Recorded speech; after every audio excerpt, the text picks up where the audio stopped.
unlearn what you have learned. Use the Force, Luke. I want to learn the ways of the Force and become a Jedi like my father. How rude! Join me, and together we can rule the galaxy as father and son.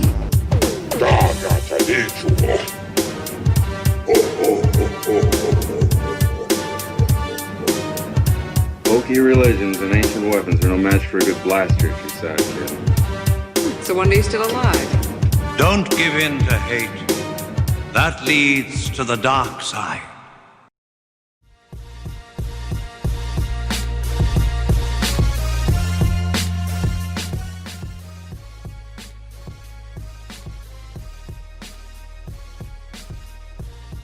Welcome, ladies and gentlemen, boys and girls, Jedi, Sith, Twi'leks, Mandalorians, and children who happen to survive Order 66.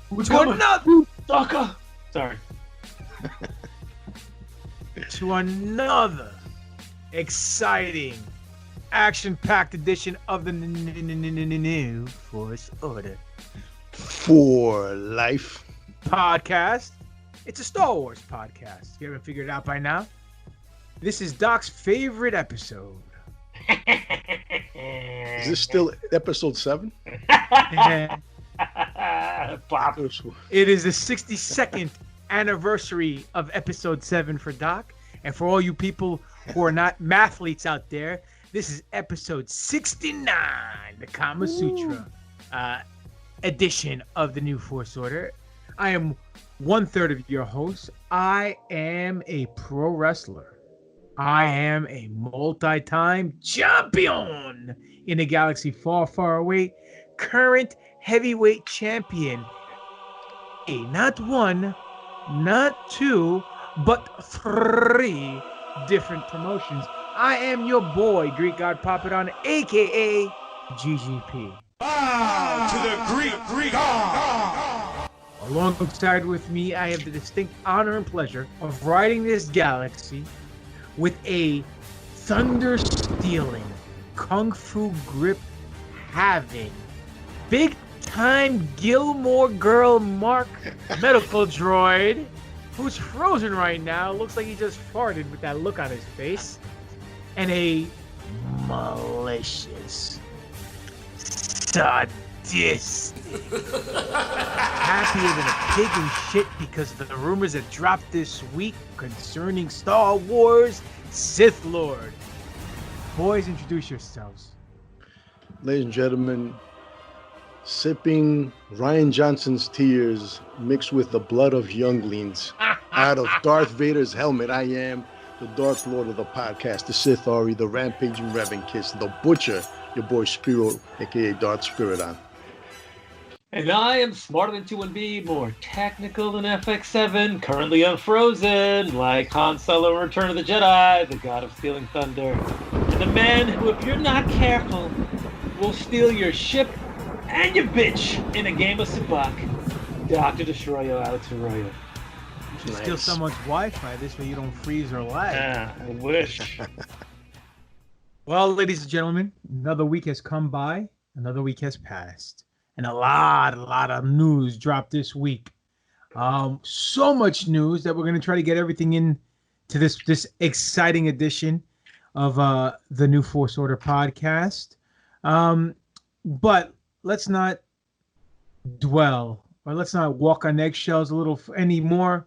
The big news that came out this week, I'm going to hand it over to the necessary evil of the podcast as he introduces said story. Mr. Butcher, Butch for short. Butch. Please, Butch. Separacalo, por favor, please. Let us know what the hell I'm babbling about. Well, listen up, guys. You know, I gotta say, we're all fans of Star Wars. We're all fans of the good, the bad, and the ugly. And, you know, we may not like everything that comes across our board, but we have enough love for the property to respect it. So what's going on? I read a little headline earlier, and I blew it off. It didn't mean shit to me because to me, there's a lot of fake news out there. But then I got a phone call straight from Florida, straight from Orlando, guys, straight from Disney. Okay, I got an insider, a buddy of mine, childhood friend, and he pretty much confirmed, not that it's actually true, but this has been entertained. But I'm gonna go ahead and fill you guys in. Apparently, there's this rumor going on that Disney is planning on pretty much retconning the sequel trilogy. Now, I had to go back to the article to read more into it, okay? The fucking source is none other than, well, the source reporting it is movieweb.com. They got some kind of clout. They're somewhat legit, but they're reporting what that asshole Doomcock said. And he says in the season 4 episode 13 installment titled "A World Between Worlds," the concept of the Veil of the Force was introduced, a mystical dimension of the Force that connects all time and space. I have received confirmation from 2 additional sources claiming that this is spot on, that indeed Lucasfilm realizes they have a massive problem on their hands, that the Star Wars franchise is all but dead, and despite Kathleen Kennedy's hatred of this idea, Lucasfilm is preparing to render the sequel trilogy null and void. And I'm going to tell you something, guys. My buddy told me this. The idea was indeed entertained. Now, I don't think it's such a great idea. Even when we, including The Last Jedi. Okay? They need to leave this shit alone, in my opinion, and just move forward, focus on creating new fucking stories. And the fact that it's coming from a piece of shit that hates fucking Star Wars, that's not a real fan, I think this is dead. Yes, maybe this idea was entertained at some point, but I don't see this ever happening. Listen, we passed that story around this week, and we all just kind of like laughed at it. It was like, whatever. And suddenly, you get this call from your friend, and it's like, is this a reality? How the fuck could they take this $1 billion franchise that they bought, release 3 movies that they bet the farm on, and then be like, psych! Like, that would be fucking ridiculous. Agreed. I mean, this is not my first marriage. I mean, you can't just be like, all right, fuck it, it's over, no big deal. Let's just forget it all happened. Here's some cash. Let me take the kid. Like, this has been pushed out to billions of people, and now they're gonna either say it's completely null and void, or they're gonna rework certain things on it. I mean, this is not a special edition job that that George did, where he tweaked a few things here and there. I mean, if they're legitimately talking about this, this is changing the whole story. Insanity. All right. Well, where do I begin? For weeks, Doc, you're killing me with the fucking noise. What are you hearing? I have no idea what you're hearing. I don't know. You put your paintbrush down, something. No, I got nothing. You're moving things around. I don't know. You're a very sensitive mic, just like you're scratching. That's a great mic, man. Hold on. DJ No Clue. Let me bring it up here. There you go. Okay. DJ No Clue. So, you sound muffled, by the way. You hear that? All right. No. Okay. Sorry. Now you're good. All right. So, for weeks we were reporting about this alleged civil war, this break in Lucasfilm. We dismissed it with a grain of salt. We said it probably isn't true. But then, lo and behold, this article comes out of Jon Favreau talking about you need to listen to your audience out of the blue. Not a rebuttal, not an answer to a question of why The Mandalorian worked or anything of that nature. He just says that we need to listen to our room. And he pertains it to his time in stand-up and becoming one with the audience and the community and so on and so forth.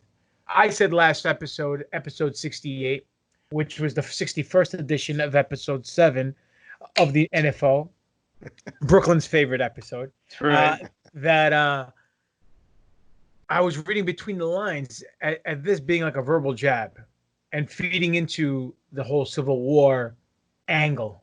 Now, we don't know if any of this is true, but a week later, this news comes out and this guy, Doomcock, reports it. Personally, I don't like the guy, not on a personal level, but I mean from a news level.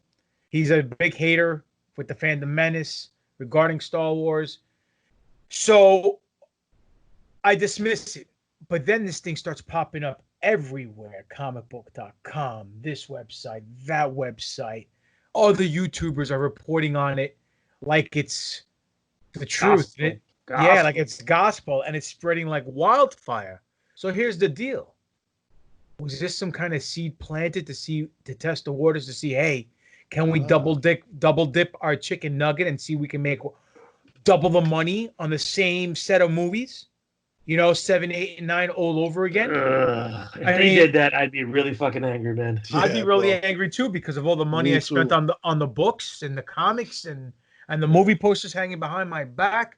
I mean, look, were the sequel trilogies great? No. Were they bad? No. In my opinion, they were good. But could they have been a lot better? Yes. Now, here's the deal. Allegedly, Kathleen Kennedy hates the idea. This could be the initial crack in the foundation in the Civil War. And I actually agree with her. For fuck's sake. Whoa! Stop. So do I. I feel that this won't fix things because a lot of people actually like the sequel trilogy, the average moviegoer. Secondly, the geeks like us who have already spent money on the sequel trilogy will feel ripped off because they have to do everything all over again. But here, this is what I want to know also. What about all these people who loved Rey and all these people who are for this feminine, the Force is feminine, and loved Kylo as characters, loved Finn, loved Poe? I mean, honestly, what's going to happen to those people? They're going to be so upset. They might not even give this a second try. Now, the alleged rumor is that in the second Death Star, when she went in to get the Wayfinder, which is really a holocron. I don't know why they didn't call it a holocron. But anyway, a Wayfinder, right? That the room is full of mirrors. Some broken, some not. And that these mirrors were these were the entry point to what Spiro said, which was the world outside of the world episode of the Rebels, where the veil of the Force is like a place in the universe that's beyond space and time continuum. And you can, when Ezra in the episode walks through, you hear sound bites from all the movies, from all the characters playing at once. So it's almost like a crossroads of everything that's transpired in the galaxy so far, except Revan, because he's not canon. But it's like the Speed Force.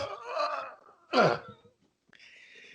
Look, man. It's like the speed. Hold on. It's like the Speed Force. So they're saying that when he was thrown down the elevator shaft, Sheevy Palps, that is, that he teleported himself into this veil and came out on the other side of Exegol. But he was so battered and bruised, that's why he was all broken up and trying to recover on Exegol and hooked up to this life machine. Now they're saying that when he does transport himself into the veil, they're going to cut him off at the pass, intercept him, and he doesn't come through on the other side. So he actually dies. So if he dies, there's no clone of him, which means there's no father of Rey. So that whole 3 episodes, 7, 8, 9, becomes legends. Oh, and man. Wow, I hate that word. isn't part of canon. They joined the Revan reading club list. Oh, But shit. here's movies. If you think they do need fixing, then you can easily do it without killing the characters. If you really want to change everything, you can just go after episode 7 and reshoot a different ending and move forward. Or you could also, when he hands her the lightsaber, or she hands him the lightsaber, that whole 8 and 9 episode could have been just a Force vision.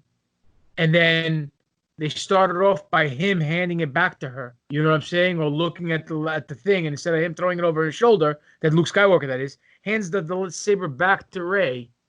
You know what I'm saying? Or lets go of the saber, or they both let go of the saber, and it's a vision that she had of the future. And they could say, well, the future is not, it's not written in stone. It's not consistent to what you see. It can change, and then move to, you know, the story forward with the same characters. Now, are they possibly going to do that? No, I don't think so. But the fact that this story is picking up a lot of traction, the fact that the Snyder Cut has come into fruition now, after the fans, makes you wonder, what are they going to do?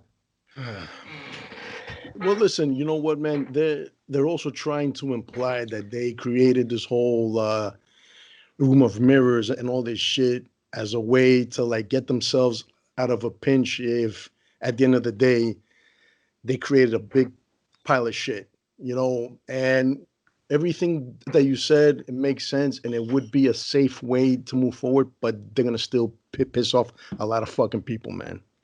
You know? Absolutely. And like Doc says, you can't give something to somebody and go, psych, I was kidding. Grab my good hand, psych. You know what I mean? Can I drop a little bit of information that was also given to me from down there? Down where? Down there. Yeah, definitely, but don't drop any names. Doc, please, you're killing me. What'd I miss? What'd you miss? Where were you? You were right there. What do you mean you missed? The call He's dropped over here now. All right, so listen. Here's my thoughts. Hold on, time out. You weren't part of what we just spoke about the last 2 minutes? I heard most of it. I'm gonna summarize. If they decide to pick a point in anywhere between 7, 8, and 9 and diverge from that point to make a new story, to make everything else that happened after that legends, I really, really think they're gonna absolutely kill Star Wars, because the people that enjoy the sequel, the sequel trilogy, and the people that don't enjoy the sequel trilogy are going to feel that they got shafted now. They're going to say, well, I like the sequel trilogy. I like Kylo. I like Rey. And now you decide because of whatever that it's not going to be legitimate. And the people that didn't like it, like, well, clearly you may be listening, but now you're going to take what you put out and what you fucking force fed us and then say, oh, fuck it. It's not good enough. We're going to change it all. I think everybody's going to turn their back on Star Wars. And we're going to do the New Force Order, a Gilmore Girl podcast instead every week, and not talk about this shit, because, like you said, the amount of money that we wasted, the amount of time that we wasted, the amount of shit that we invested already in these characters, they're going to say, you know what, fuck it. Let's just turn it. Let's just turn it back. Yeah. That's going to be ridiculous. This is very different than the reboot that JJ did for Star Trek, where they had a massive catalog behind them, and they said, you know what, we want to start a little bit fresh, a new take. Let's just change this one little thing and then have pretty much everything else very similar, but we're going to go down a different path for different stories. Which, you know what, I thought it was okay, because Star Trek, who gives a fuck? But if you do that now, like a year after the last movie, that's going to alienate everybody. So, Spiro. Yes. What were you going to say before Doc hopped in? Sorry, my bad. I cut you off. No, listen, man. I totally agree with Doc, man. It would be a bad call. And I mean, listen, man, 9 times out of 10, I would say if Kathleen Kennedy is for something or against something, do the complete opposite. But in this case, listen to that bitch. But another little bit of interesting information came from Orlando. Now, I'm not going to say in what department this guy works, but I've told you guys, and everybody there can maybe connect a few dots. The hiring of Weinstein's former secretary / accomplice, whoever the fuck, right? Allegedly. Yeah. Their legal department actually tried to advise Disney against it. Surprising. Now, this person says, this hire makes no fucking sense whatsoever. She's a liability. There's all kind of shit attached to this bitch that can, you know, down the fucking road cause issues. We've all said this many times on the show. Now, he doesn't know who was the actual final say, like who was the one that said, no, hire this bitch and that's it. You know? Your girl. Maybe, well, that's my guess. But No, you know. I'm telling you, that's it. Bob Iger and Bob Chapek and all the rest of Disney were pissed that they hired her because that was a Kathleen Kennedy move. Now, I don't know if she did it out of spite. I don't know if she did it because this person's going to push more feminine agenda. Who knows? This is all hearsay from the interwebs. Right, yeah. But, you know, it's a bad call, though, right? I mean... Yeah. So go on. I'm sorry. So what did he say now? Now, obviously, there's some issue with her.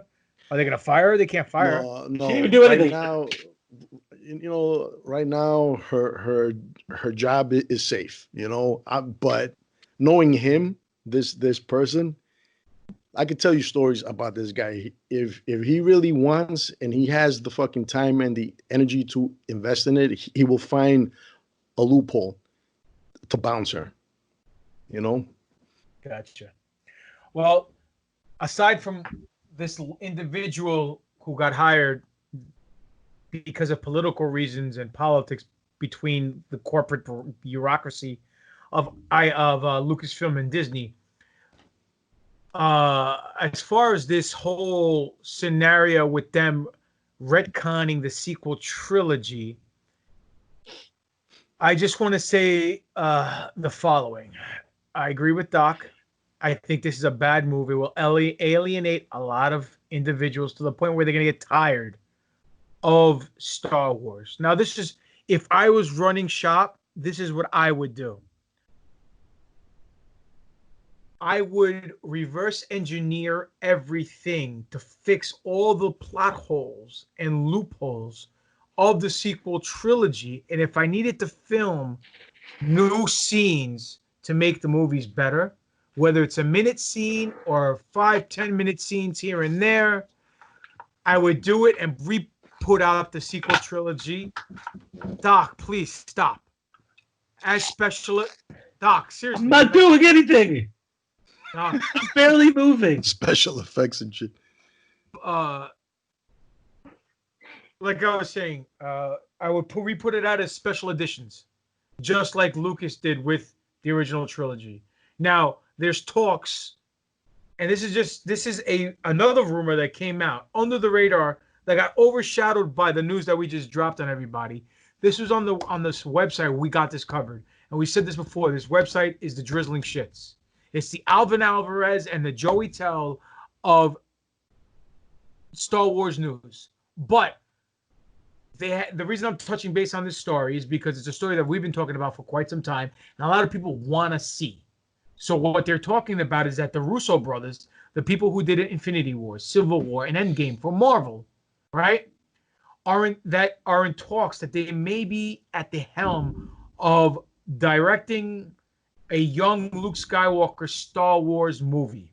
Now, I know what you're saying. Well, I thought that was going to be the end of the Skywalker saga. Now, because of all the criticizing of exactly the Scott All of because of all the criticism, of the sequel trilogy, what they're looking to do is they're looking to give what the fans want. And the one big thing the fans were upset with was the treatment of Luke Skywalker. They didn't get to see the Jedi Master Luke Skywalker that everyone was chomping at the bits to see. So what they're looking to do, according to this article, is that they're looking to have these two individuals, the Russo brothers. Hold on a second. They're saying that the 30-year gap between Jedi and Force Awakens, that during that time... Way to write your notes down, motherfucker. I did. It's on my notes on my I can tell. All right? Technology, Way to be a professional. Yeah, you want to talk there, scratchy balls. Anyway, like I was saying, it's going to take place between episode 6 and episode 7, that 30-year gap. Now, it could be one film. It could be a trilogy of films. I've heard both. But here's the deal. You do that at the end of the trilogy, you have that little clip with Skywalker and this fucking school coming down on top of him and crashing and burning inside. I was just about to do that. Jesus Christ. Right? And then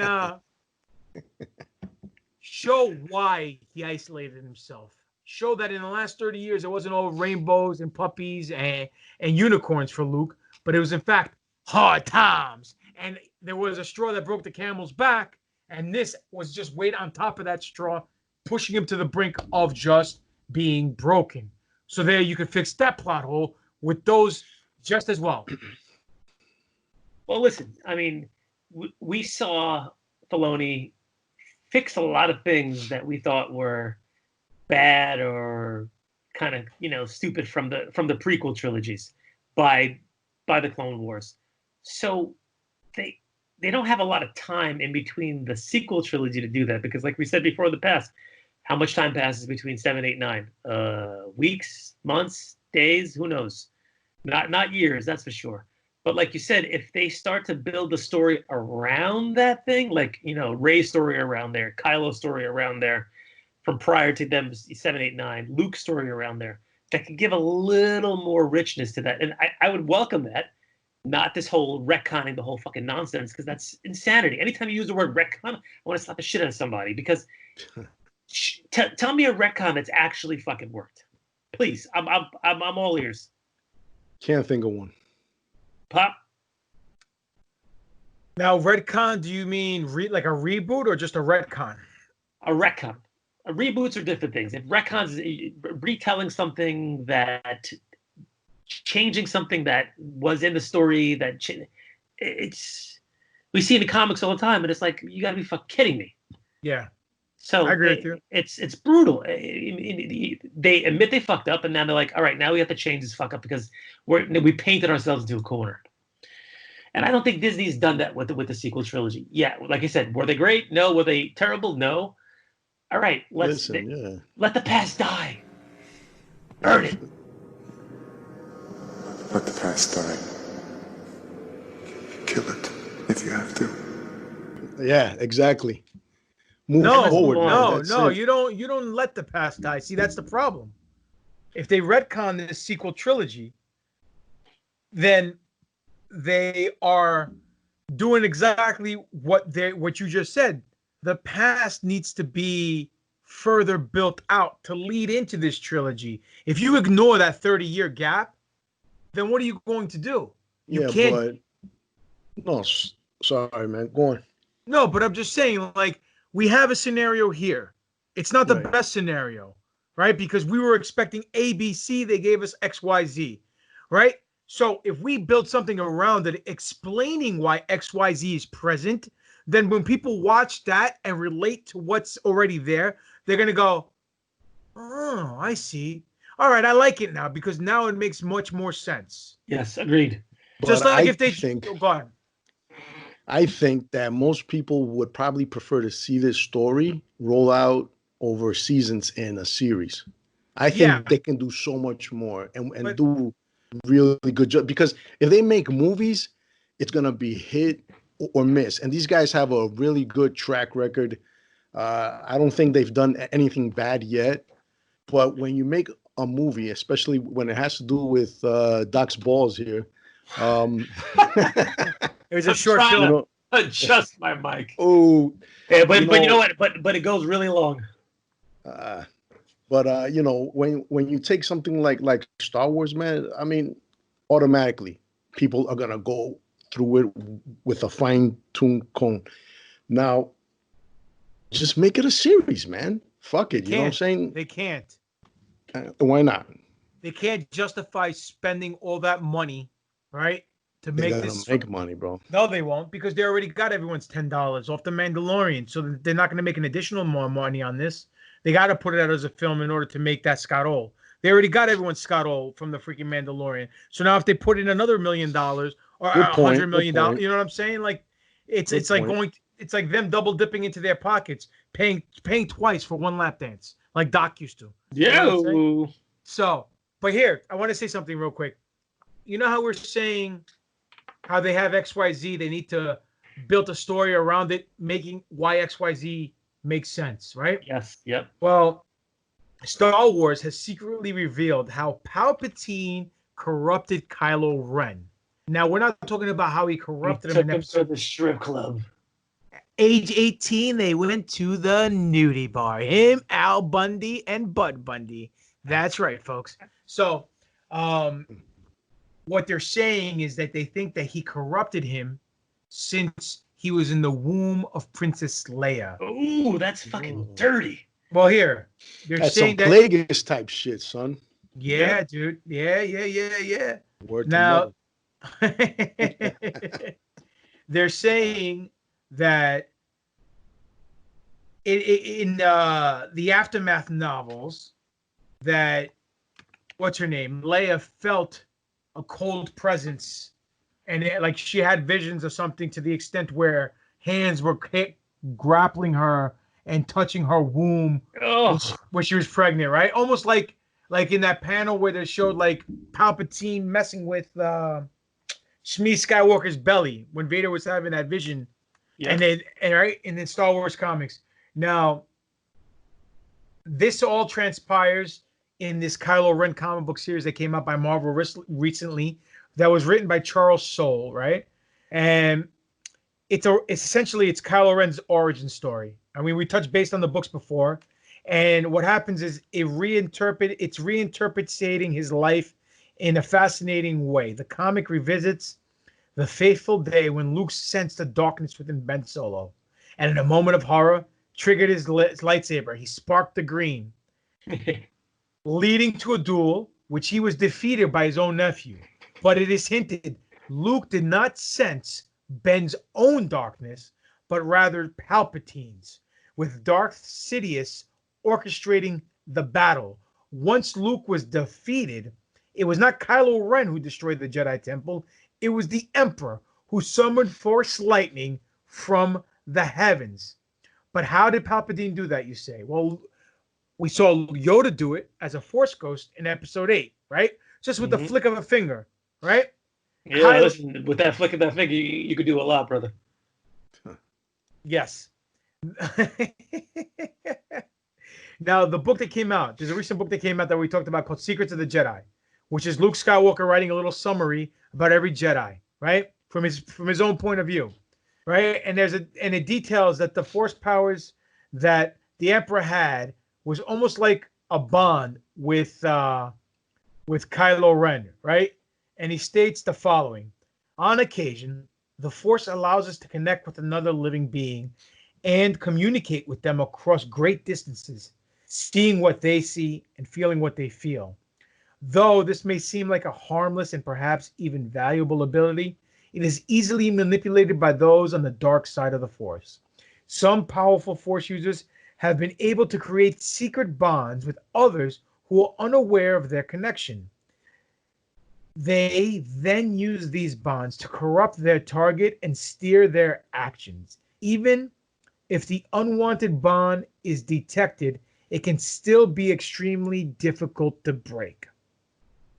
So, thoughts? What do you guys think? This seems like a way to kind of retcon. To retcon. That was going to be my question. I was, yeah, it is a retcon. Fucking retcons.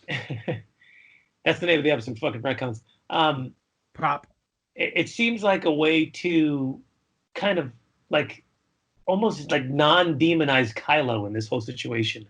Like, oh, Kylo did all this bad stuff, but it was because the Emperor was inside of him, or took him, or used him, or let that motherfucker be bad, and then let him get his redemption. Like, what is the problem with all this shit? Well, I don't understand. Okay, I'll answer that in a second. Spiro, go. Hey man, listen, man. I'm with Doc. I was gonna ask you, is all this in a book canon, or is this a theory? Because no, it's canon. Yeah, you see, because to me it comes off. Oh my god! Because to me it comes off as a fucking another retcon or an attempted fucking retcon. You know what I mean? Again, Kylo died. Okay, he was a bad motherfucker. He was turned to the dark side, but whatever the fuck, it's like Doc says. It's like it seems like they want us to fucking weep more for this guy dying. You know, like fuck him. I mean, Well- great fucking character. Love him. Leave him as is, man. No need to do this shit now, man. You know. Well, I have to disagree with you both. I absolutely love this, and I'll tell you why. Please. We had the baddest motherfucker of all time, Darth Vader, right? Yep. Who was the chosen one, who was manipulated through a series of lies and visions that his love to be, his queen to be. She's your queen to be, a queen to be forever, a queen who'll do whatever His Highness desires. She's your queen to be.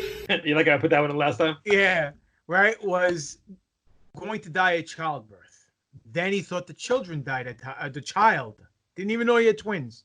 The child died at childbirth. Baby So Yoda? he went. No, Luke Skywalker. But I see what you did there. Very clever. So what happens? This guy becomes a sadistic, malicious Sith Lord, and all of a sudden finds out he has a child. All of a sudden tries to convert this child to the dark side to overthrow the Emperor.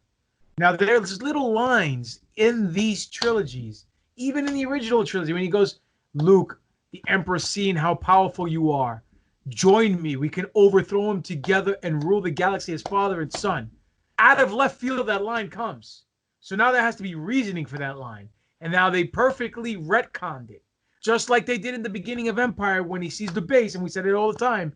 That's them. And I bet Skywalker is there. Well, if he knew his name was Skywalker in the beginning of the film, before the Emperor told him, then when he says, this is the offspring of Anakin Skywalker, and Vader goes, are you sure? Are you certain?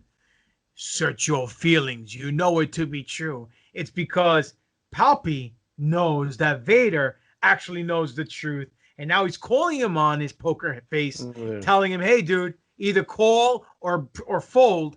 And that's why he does the complete 180 and says, well, let's turn him. Right? So they made something out of nothing. They made soup. Swerve. They made soup salad out of chicken shit. Chicken Very shit. nicely, right? So what I want to say is this. To bring this back to Kylo, right? Kylo felt abandoned. His parents, his father and his mother weren't the best parents. Obviously, they were both, one was a politician, the other one was a scoundrel. They're big shoes to fill. There's always going to be in his shadows. He goes, they push him off to his uncle, right? To become a Jedi. So he can keep him in the light side because of Leia's vision, him turning dark when she, and dying because of her being a Jedi, or whatever the fucking thing said in episode 9, right? So she stops being a Jedi, focuses on what she does best. Han realizes that we have, wasn't really 100% certain to give him to Luke. They give him to Luke. They feel like, oh, they passed him like a joint. He's not loved, right? Trains with Luke. Luke sparks the green while he's asleep because he senses evil in him. They never said it was his evil. So there you go. What happens? Boom. He fights his uncle. The thing comes down. Everyone thinks he turned. Everyone thinks he killed Luke. Everyone thinks he killed the Jedis, the new Jedi Order. And what happens? He feels that no one loves him. He feels no one cares about him. Exactly. And that's why he's a big emo in episode 7. That's why he turns on his master in episode 8. And that's why in episode 9, when Leia through the Force reaches out and transcends this memory of his father and orchestrates that little meeting and uses the last will of life and force that she has in her to get him. And he realizes that he's still loved by everybody. And even in that cut scene that was never used, or I don't even know if it was filmed, that when he looked in Chewbacca's mind while Chewbacca was being tortured, Chewbacca still had memories of them being together and lovely memories, right? So what I'm saying is him thinking it's too late to go back because of misunderstandings and he's gone too far. He feels like there's only one way for him to go. For him now seeing that it was Palpatine all along. It's me, Austin! Oh, son of a bitch! What? It's me, Austin! It causing him to go down this line and realizing that, hey, these people actually do care about me. I think it's great storytelling. I think it's multi-layered booking to the point where it's so great, but it should have been done from the beginning, from A to Z. Exactly. But since now they can't do it from A to Z, they're going to try to retcon it. So this way you can think it's A to Z, but it's also a complete difference than Vader. Because I don't want a Vader 2.0. No, of course not. No. So that's why I like it, because it's a complete opposite of Vader. Vader takes responsibility for his actions because he killed the younglings. This guy didn't kill his uncle. It was Palpatine. Typical millennial, of course. Exactly. But that's why I like it. Every week, there's an instance where I dislike the Rise of Skywalker a little bit more. And right now, everything you just said created another one of those instances, because I love that we're seeing Palpatine using a tactic used by his own master. That's awesome. But like you said, they should have done it from A to Z instead of doing this shit now, because now it comes off as another fucking retcon, and retcon seems to be the word of the night, and it's a word that seems that like we all hate. Agreed. When you spin it like that, Pop, they could definitely craft a good story like that. I think that's a very intelligent way to head down that pathway. Speaking of intelligent things to do, if we're done talking about this topic, are we done talking about the topic? You good? Can I segue? So who talks first? You talk first? I talk first? The old man gave it to you. It's just very hard to understand you with all the Search him. apparatus. If you have a hit on your hands, Who talks? You talk? I talk? Who talks now? if you have a hit on your hands, right? What is the smartest thing to do? You take that hit and you grab it by the udders and you squeeze every last fucking dollar out of it, right? Because that's the smart thing to do. So what's Disney doing? Take a guess. They're taking their greatest hit right now that they have, which is The Mandalorian. And shockingly enough, as per comicbook.com, which is a decent source, they're spinning off The Mandalorian into a bunch of different things. Which, guess what? Spoiler alert, who didn't see that one coming? Okay, so first things first. Helen Keller. Yeah, exactly. Helen Keller, if you poke your fucking eyes out. First thing's coming out, The Art of the Mandalorian, which we always see art of books, so that's not surprising. And that's done by, covers by great Star Wars artist and designer Doug Chiang.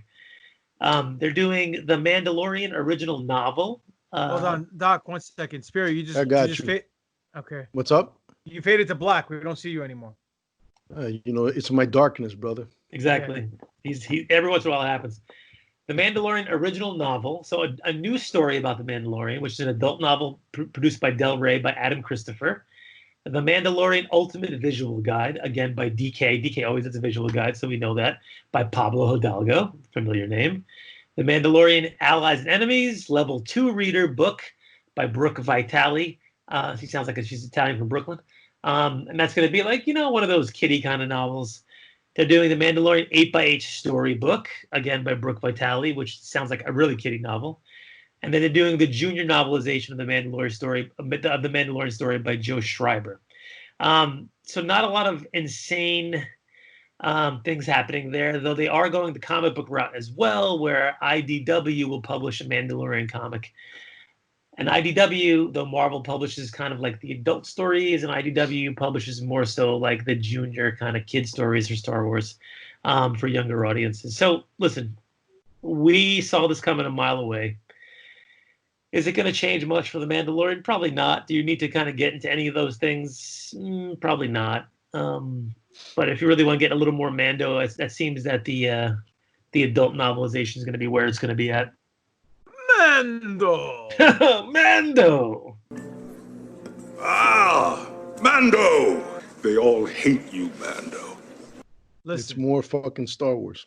That's right, baby. The art of will be cool, because I'm taking a guess they're going to take all the paintings at the credit scenes at the end, throw that in a book, which is going to be dope. The visual dictionary is probably going to be cool. They're all cool. They have all the characters and all that stuff. They'll have the ice cream maker with the best car and all the cool stuff in there. The novelization of The Mandalorian is just going to be a retell of the first series. A series, the first, what's it called? Episodes 1-8. What's it called? First season of The Mandalorian. The junior novelization is going to be the same thing. They might have a couple of things here and there, a little expanded, if you will. Same thing with the adult version. The comic books are interesting. Maybe it's some kind of stuff before he meets up or in between. I don't know. But did they announce that the adult novel is going to be just the season 1? No, but I'm guessing it would be. It's just like how they have the novelization of every film. You know what I mean? I can't imagine they're going to make a ton of money out of that. Why not? They'll just expand on certain things, you know? I guess. I mean, where was he coming from when he entered the bar? You know what I mean? And beat up those guys in the beginning. The street. He's coming from the titty bar. That's where he's coming from. You know? So. Twilight titties. You do like those things, huh, Doc? Love them. I heard about that. Wonderful. You. Well, listen, Spiro, would you be interested in something like that? Listen, man, I definitely would get that book though, the art of, you know what I'm saying? The all those paintings that you see and shit, dude. I want that book. I wanted that book before this shit ever even started, man. You know? Yeah, I mean, the other books, gorgeous. I don't know. Yeah, the other stuff, I think it's gonna be hit or miss with me because I'm not, young adult shit tends to be Twilighty. So I don't know if that's the route that they're going, but we'll see. You don't want to sparkle, big man? Well, so not we my Mando. Oh man, that came out so fucking wrong. Jesus. Yeah. You definitely want to sparkle with a Mando. Listen, we all know the only book that you use is the Book of the Sith. That's your religion, correct? Yes, sir. It is, man. It sure is. There's a lot of characters that like to do things for religion in Star Wars, correct? Yes, sir. It definitely is. And one of them happens to be one of our favorite bounty hunters, who is Boba Fett. No, not him, but a bounty hunter who I think gets disrespected and shit on by so-called Star Wars fans. I'm talking about none other than our friend Bosk, okay? So there's an article in Screen Rant that likes to touch on this. And the cool thing about this is that this is something, it's not new actually. It's something that was, I guess, kept in canon. I don't know if this was ever at any point considered legends or what, but apparently Trandoshans, they worship a deity called the Scorekeeper. The Scorekeeper and the fucking hunt and all that shit. What's going on, man? I'm laughing because of all the names. Trandoshans, Twi'leks, fucking Jabba the Hutt. Yeah, I know. The guy's the deity's name is the Scorekeeper. It's like it's like bounty. They were supposed to be the fucking, they were supposed to be the god of hockey, but they lost a bet and they ended up with this shit, I don't know. Listen, that's almost as bad as looking for the Keymaster in Ghostbusters. You know what I'm saying? Are you the Keymaster? Anyway, go on. I'm Clorthro. I am the Keymaster. I am the Gatekeeper.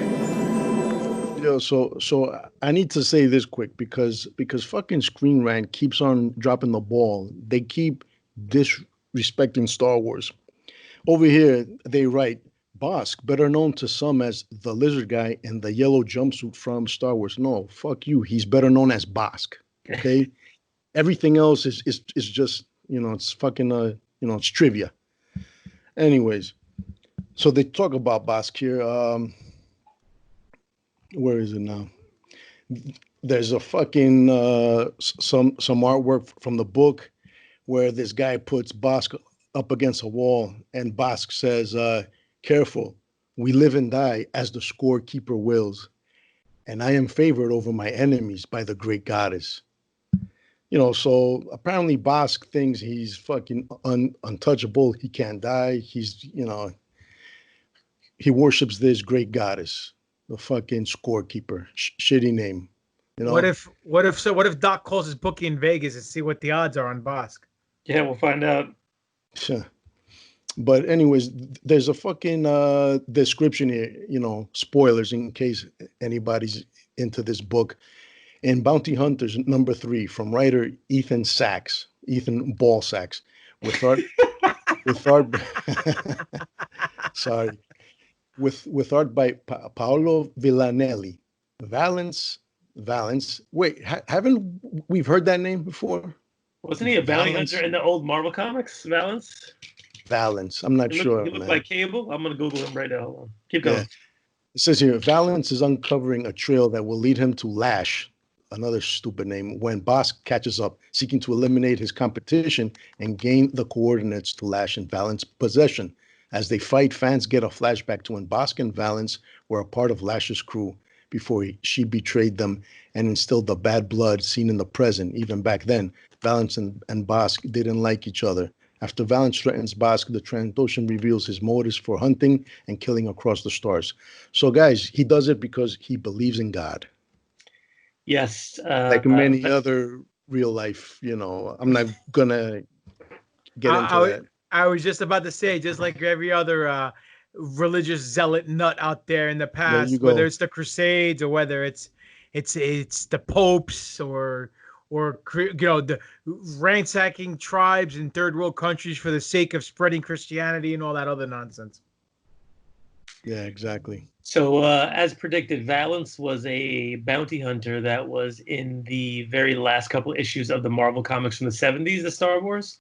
And he's since reemerged in the new Marvel stuff now. He kind of looks a little bit like a cross between the Cable and the Terminator. Nice. He's got like half a face missing, blah blah blah. He tussled with Vader a couple of times here and there. Do they have when he died? Do they have who? Do they have it if he's dead or not?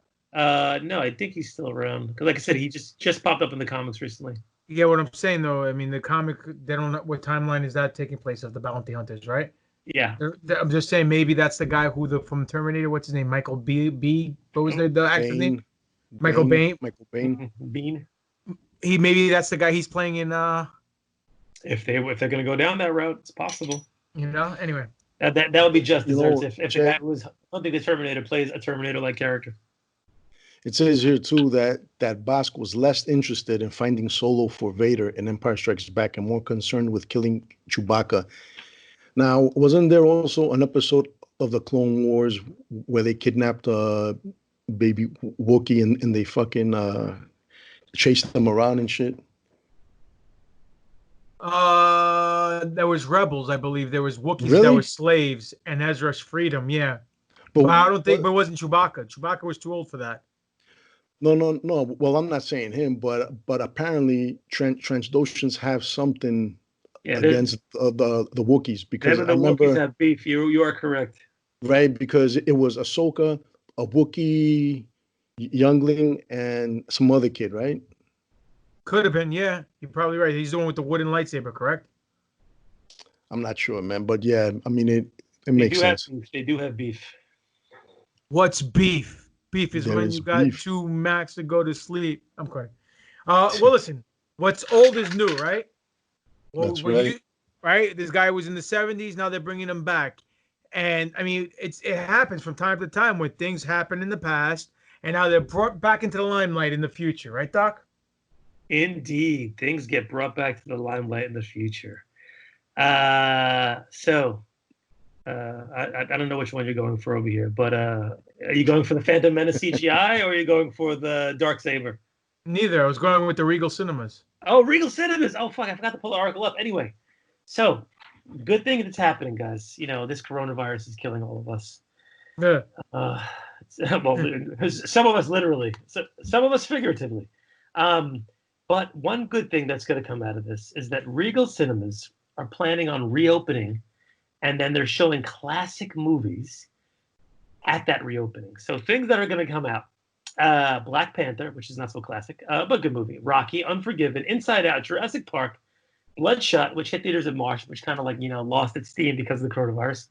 A film that Spiro is very involved in, the Dark Knight Rises, along with Batman Begins and The Dark Knight. Spiro, weren't you in that gyro scene at the Dark Knight Rises? That was me, man. That was me. And also, Tzatziki by sauce, the way, man. Yeah. Lord of the Rings, Jaws, Iron Man, Bohemian Rhapsody, Inception, Interstellar, and more importantly, The Empire Strikes Back. So when movie theaters reopen, which people are assuming is going to be somewhere in early July in New York City, Regal Cinemas will be having some classic movies, which is going to be fantastic for everybody involved. By the way, I just want to give a big FU to de Blasio and to Cuomo because they're idiots. Not opening up the gyms and the malls and the movie theaters now because they're saying the air conditioning in these places would contribute to mass increases in COVID-19. Hey guys, guess what? Walmart, Target, Home Depot, Stop and Shop, Pathmark, Key Food, everything that you deemed essential all along has air conditioning. And people are going to those stores too. So it's all horseshit. Anyway, go on. That's all I got for that one. Spiro, you going to go see Empire Strikes Back?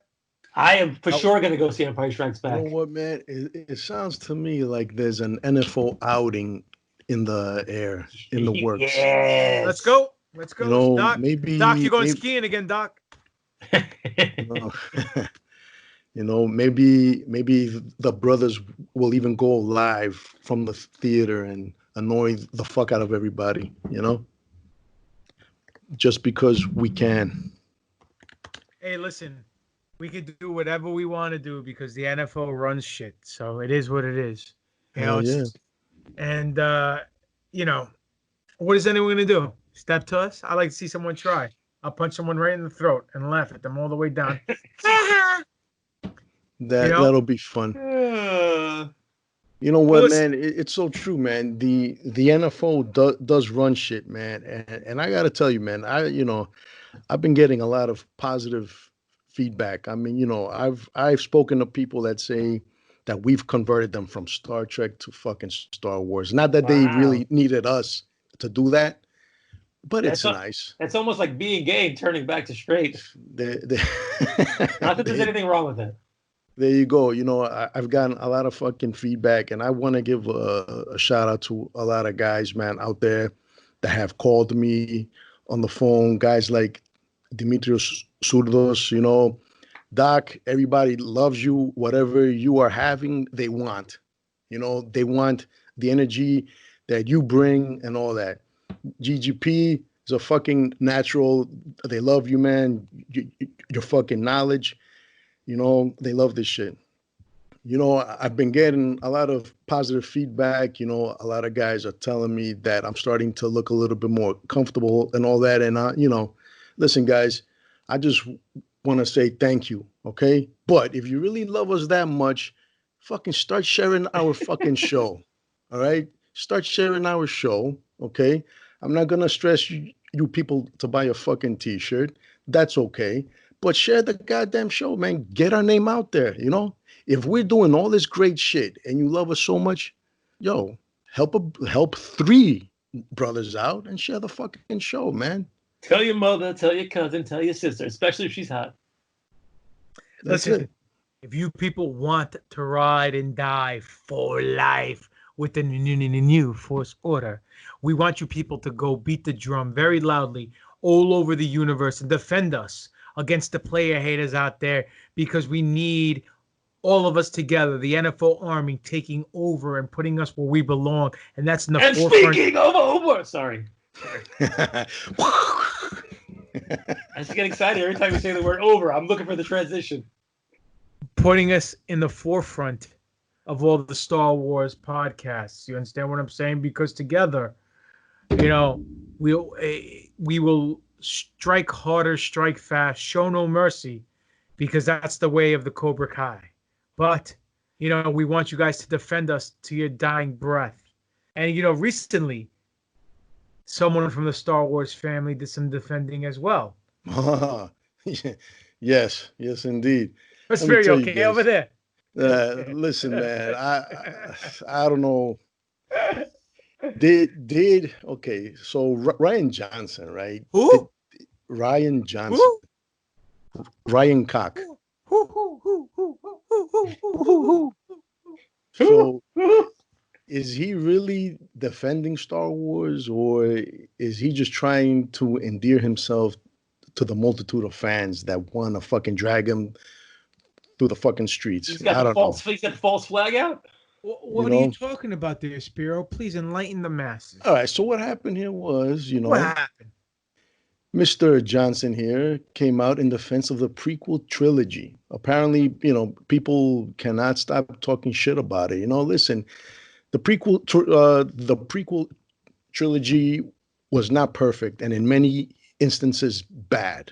But over the years, people gained appreciation and love for it. We still love it, no matter what. Okay, so what happened was on Twitter. Okay, it says here. Somebody said, say one thing genuinely nice about the Star Wars prequels. Okay. So Ryan Johnson came out and said, George Lucas made a gorgeous 7-hour-long movie for children about how entitlement and fear of loss turns good people into fascists. Gee, that sounds a lot like liberals, he wrote, and did it while spearheading nearly every technical sea change in modern filmmaking of the past 30 years. Hey, look, man, I have to agree with that. But, do we really know this guy for coming to the defense of Star Wars and saying nice things about it? I've always seen him as that fucking, asshole that thinks he's better than fucking everybody else, telling fans to suck a dick and shit. You know what I'm saying? It's your gimmick. Exactly. So I'm suing him. I'm gonna get my guy at fucking Disney to go after him. Well, he's probably hiding underneath Kathleen Kennedy's desk. Goose. Yeah. But I do agree that the prequels had one of the most epic, if not the most epic, lightsaber duel. With Obi-Wan, Qui-Gon, and then of course Obi-Wan and Anakin. I'm not so sure about the fucking Gungan city scenes. I didn't like any of that shit. But they just said name one thing. That's all you got to do. That's all. Yeah, I'll take it. Speaking of that, also Alan Tudyk, who played K2SO from the Rogue One, was also asked the same exact question. Really? Because apparently this is trending on Twitter. This whole, what is it? Say one nice thing about the prequels, which is like, okay, great. I got a lot of nice things to say about the prequels. And say a genuinely nice thing about the Star Wars prequels. And he says they led to Rogue One. Talk about a guy doing the fucking Barry Horowitz, slapping himself on the fucking back at this point. Jesus Christ, Alan Tudyk. Though I agree, I think Rogue One is actually one of the better Star Wars movies that's out there. But basically, that's what he said. And then he goes on to talk about the whole Cassian Andor series, how he's going to be in it, and what's his name? Diego Luna's excited to start it up again because he wants to go down that pathway and flesh out the character a little bit more. So, listen, guys, what's better than Star Wars? More fucking Star Wars. Yeah. What's better than more fucking Star Wars? More good Star Wars. Yeah. And we're going to be getting that for sure.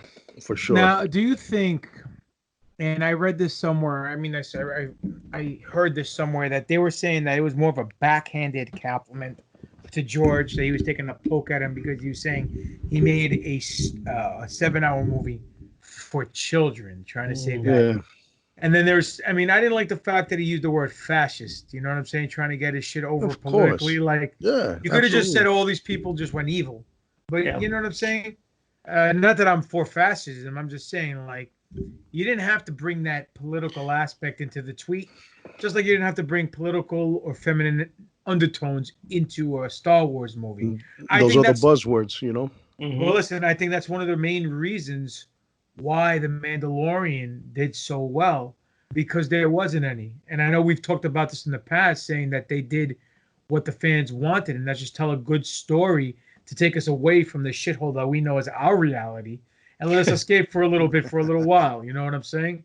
Indeed. I mean, look, it's always good. It's always good to dream and venture out to get away from what's bothering you in the real world. I mean, there's always going to be a story here and there, right, Doc? There's even stories and theories about our characters owning materials that didn't belong to them, correct? This is correct, man. So listen, ever since the Darksaber has popped up, again, another Screen Rant article. Take it for what you will. Ever since the Darksaber has popped up, there's been some discussions as to how it's been passed down and owned and moved around through the galaxy. So now the big thing that they're dropping on us is that maybe the Mandalorian theory that popped up is that the Darksaber may belong to a Wong Skook Skywalker. I'm sorry, I read that wrong. Luke Skywalker. The Mandalorian's Moff Gideon is in possession of the Darksaber, but according to the rules of inheritance, which I guess varies based on planetary law, its true owner may be Luke Skywalker. All right, Darksaber, right? Blah, blah, blah. So after Tar Vizsla's death, it was passed down from generation to generation, because Tar owned it initially, created by Tar Vizsla, of Mandalorians that killed many Jedi during the Mandalorian-Jedi conflict. So we know that already. According to a fan theory posted by Impulsive Beetle on Reddit, I love Reddit because it's got all fan theories, Luke could be the rightful heir of the Darksaber, even if he never wielded it. So he may own it, but he never wielded it. Though Moff Gideon is currently in possession of the Darksaber, the weapon may belong to Luke. So they compare it to the Elder Wand in Harry Potter. I don't really watch Harry Potter. I don't give a shit, so it's fine. As explained by Star Wars Rebels, the Mandalorians' respect for the Darksaber as a symbol of their culture allows a person who wields it to unite the clans. However, when Sabine Wren admits to her mother, Ursa Wren, that she didn't win in a battle from Darth Maul, Ursa tells her, then you have no claim to it. So this is the key of the whole story here. The other way to maintain the Darksaber is to inherit it. This is based on the fact that Darksaber was passed through the Vizsla clan, initially by Tar Vizsla and his descendants, and then he has a pre-Vizsla, who was voiced by Johnny Favs, as we know that. So pre-Vizsla lost the Darksaber when he was slain in battle by Darth Maul. That means that Darth Maul was unquestionably the new owner of the weapon. Maul was killed in battle by Obi-Wan in Rebels, right? While Maul wasn't wielding the Darksaber at that time, Obi-Wan was technically now its rightful owner after defeating its previous owner. So here we go. If that is the case, right, then if the former is true, then Palpatine may have inherited the Darksaber instead of Obi-Wan, since he overpowered Maul in a battle and had him begging for his mercy during a Clone Wars episode called The Lawless. Either way, though, the Darksaber ends up rightfully, if not physically, in Luke Skywalker's hands by the way of his father, because Luke defeated Vader, who defeated both Obi-Wan and the Emperor. Man, that is a convoluted fucking story, if I ever heard one. Fuck that shit, dude. Do me I a don't favor, like it. tell this Reddit user to stick to Star Trek, maybe Harry Potter, because that's a bunch of malarkey and tomfoolery. Painful. First of all, Tar Vizsla had the saber. The only reason why the Vizslas or the Mandalorians got back the saber is because they stole it from the Jedi Temple. So from one to steal it from point A and bring it back to Mandalore, point B, right then and there, where Sabine Wren did the same thing, taking it from Maul's place of residency on Malachor and bringing it back to Mandalore. It's the same gimmick, same spot. So if it worked once, it should work again. This is the deal. It went from Maul to Sabine. Sabine was given it to Bo-Katan. Bo-Katan probably got slain or was stolen from her in the Purge of Mandalore by Moff Gideon. Not Moff, but Moff. My bad. And now Moff is holding on to that bad boy, and it's probably going to change hands in season 2. And I'm pretty sure maybe the Mandalorian might get it. You know? Well, that makes perfect sense. If anybody's going to get it, it should be a Mandalorian, right? I mean, let's have season 2 be just about them fighting for it. So, I mean, we'll see what happens, but again, this is all shenanigans, and I can care less.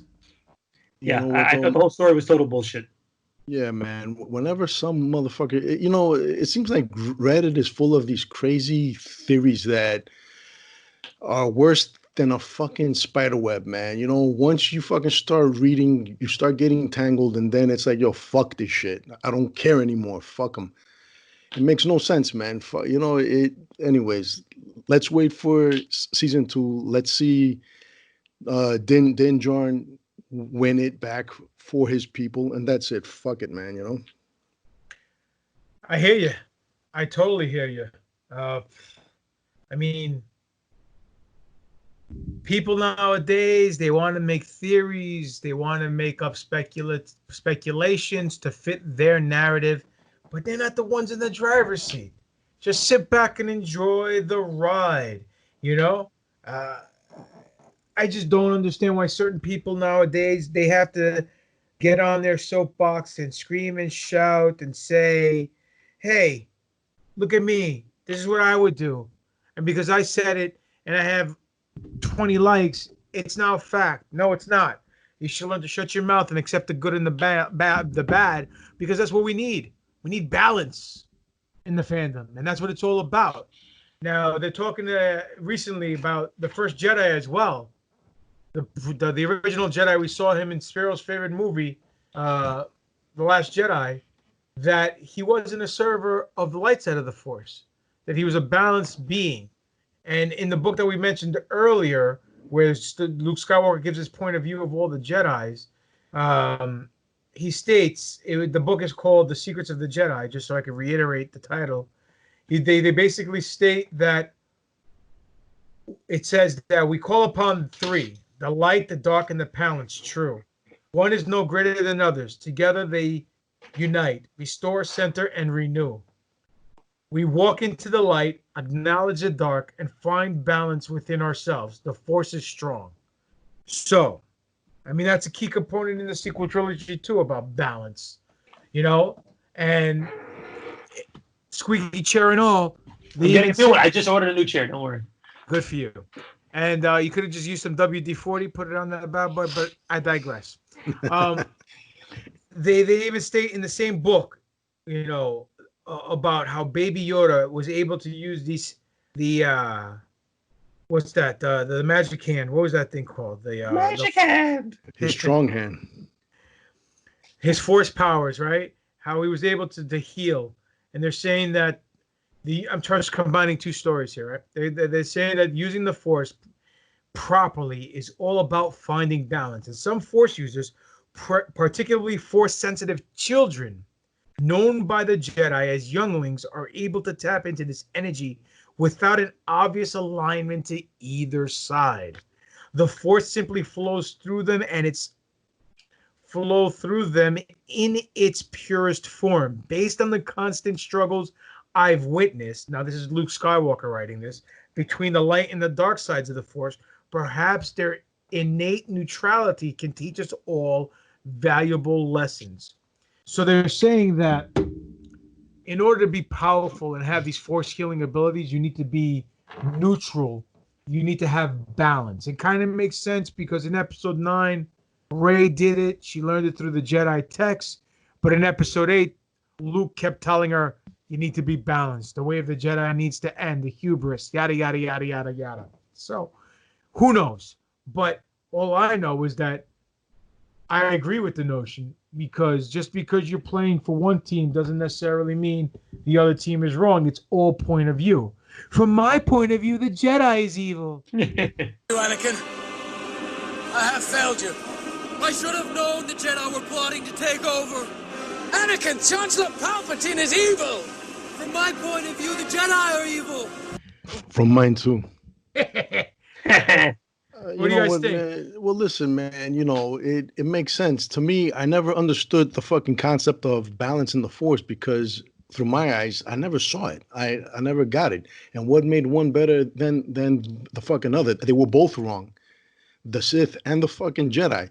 You know, if anything, this first Jedi is the guy that would, go and be good and should be a good human being, but he'd have his fucking beer. He'd fucking have his 2 to 3 chicks on the side and shit. You know what I'm saying? He would cross both of the sides. And hey, listen, it didn't affect anybody. You can't be 100% good. You can't be 100% bad. You know what I'm saying? You need to be able to cut loose, So as far as I'm concerned, there is no fucking balance. Not with Rey, not with Luke, none of that shit, bro. Doc? Yeah, listen, it's an interesting concept. I like it. This guy, the first Jedi guy, I'd like to know a little bit more about him. This look, and where it went wrong. Like, was there a specific incident where things splintered off and then they were, all tits up after that? Who knows? But the whole concept of balance, like Espiro said, it doesn't really make sense. Like, when has the Force ever been in balance except for the fact that when they wipe everybody out? I mean, balance is going to be 1-1, 2-2, 3-3, or 0-0. I mean, has it ever been like that ever in the whole existence of Star Wars? The balance of the Force? I don't know. Even when Vader killed all the younglings and killed all the Jedi, so we have what, 2 Sith, Palpatine and Vader, and then we have four Jedi rolling around at that point, because it's Luke, it's Obi-Wan, it's Yoda, it's Leia, and don't you throw what's his face into the mix too? Kanan, because he was a Jedi at that point too. Leia was never a Jedi until after Return of the Jedi. Okay, thanks. But she was extremely Force sensitive around her clitoral region. So the whole balance thing, it just doesn't make any sense. I don't know. Like, I think we've all just taken it as face values because we've heard it so much, and kind of like it's like dogma for us as Star Wars fans. But it's never anything that's really made a lot of sense to me. Well, let me ask you this. Do you think because you guys are looking at it from a macro point of view, like a 10,000 point of view, you're looking at the big picture, from a higher level, as opposed to looking at on a micro level, meaning an individual perception of the Force being balanced within oneself, meaning that sometimes you have to do the wrong thing in order to get the right thing going for the greater good? So it's not selfish. Do you think that this can even play into what George Lucas had written up on a microbiotic level with the wills in 7, 8, 9 that he initially penned out? I see what you're saying about the whole, like, make the balance a kind of an internal thing for each person. But, if you listen to Obi-Wan talk to Luke in A New Hope, that's really not, I don't think that's what he was going for. And at that point, Lucas probably had no idea what the fuck he was going for. So no, at this of course point, not. He's writing shit on the fly at that point. He had this crazy ass fucking insane movie that he was making. Suddenly it's a $1 million hit, and he's like, fuck, now I gotta flesh this shit out. Holy crap. And we know that already because we knew the backstory to all that. So, who the fuck knows? I mean, who knows what's rolling around that guy's brain? I don't. That's for damn for sure. Listen, all I'm going to say is that never play poker with Obi-Wan Kenobi, because that guy bluffs and lies all the time. Oh, shit. And it's always from a certain point of view. From a certain point of view, exactly. Why didn't you tell me? You told me Vader betrayed and murdered my father. Your father was seduced by the dark side of the Force. He ceased to be Anakin Skywalker and became Darth Vader. When that happened, the good man who was your father was destroyed. So what I told you was true, from a certain point of view. He'll put down his card and say, I have a frush. And then Spirit will be like, what the fuck's a frush? Anyway. Well, let me ask you this, Doc, since you don't understand the word balance, do you think Ben Solo was still turned to the dark side if Leia was a Jedi and didn't give up her Jedi training? Do I think Ben would have turned to the dark side? Are you asking me to read an article? Because I don't have that article. You didn't have that article? No, I didn't have that one. Oh, Spiro, same question. What do I think? I think that, you know what, man? I mean, at the end of the day, You know what, man? I Leia, can't home. I can't help. Well, you know, Han could because they fucking made Ben. I think that Leia might have been, if she'd have became a fucking Jedi and all that shit, she might have been the actual balance, man. You know, because Well played. you know she was how do you put it? A good human being that stood for good, but she was also a fucking bitch in a good way. She went, she had sex with Han, had a baby with him. So, you know, man, she did something. Yeah, exactly. She did something that kind of went against their code. She might have been the actual balance. You know, but then they would have to fucking kill their fucking golden boy Luke and then turn it all on her. And would Leia make them the fucking money that Luke and Anakin and Vader did and Maul did? And you know what I'm saying? I don't know. Maybe. Is that what the article says? Is she gonna put asses in the seats? No, my friend, that's not what the article says. That's what the Dark Lord of the podcast says. What does the article say? I would have to pull that up to, you know for sure. That was I was not aware that was part of my homework. I apologize. No, don't apologize. Yeah, wait, hold on, Papa Don. What do you think about the fact that if Leia was alive, would Ben have...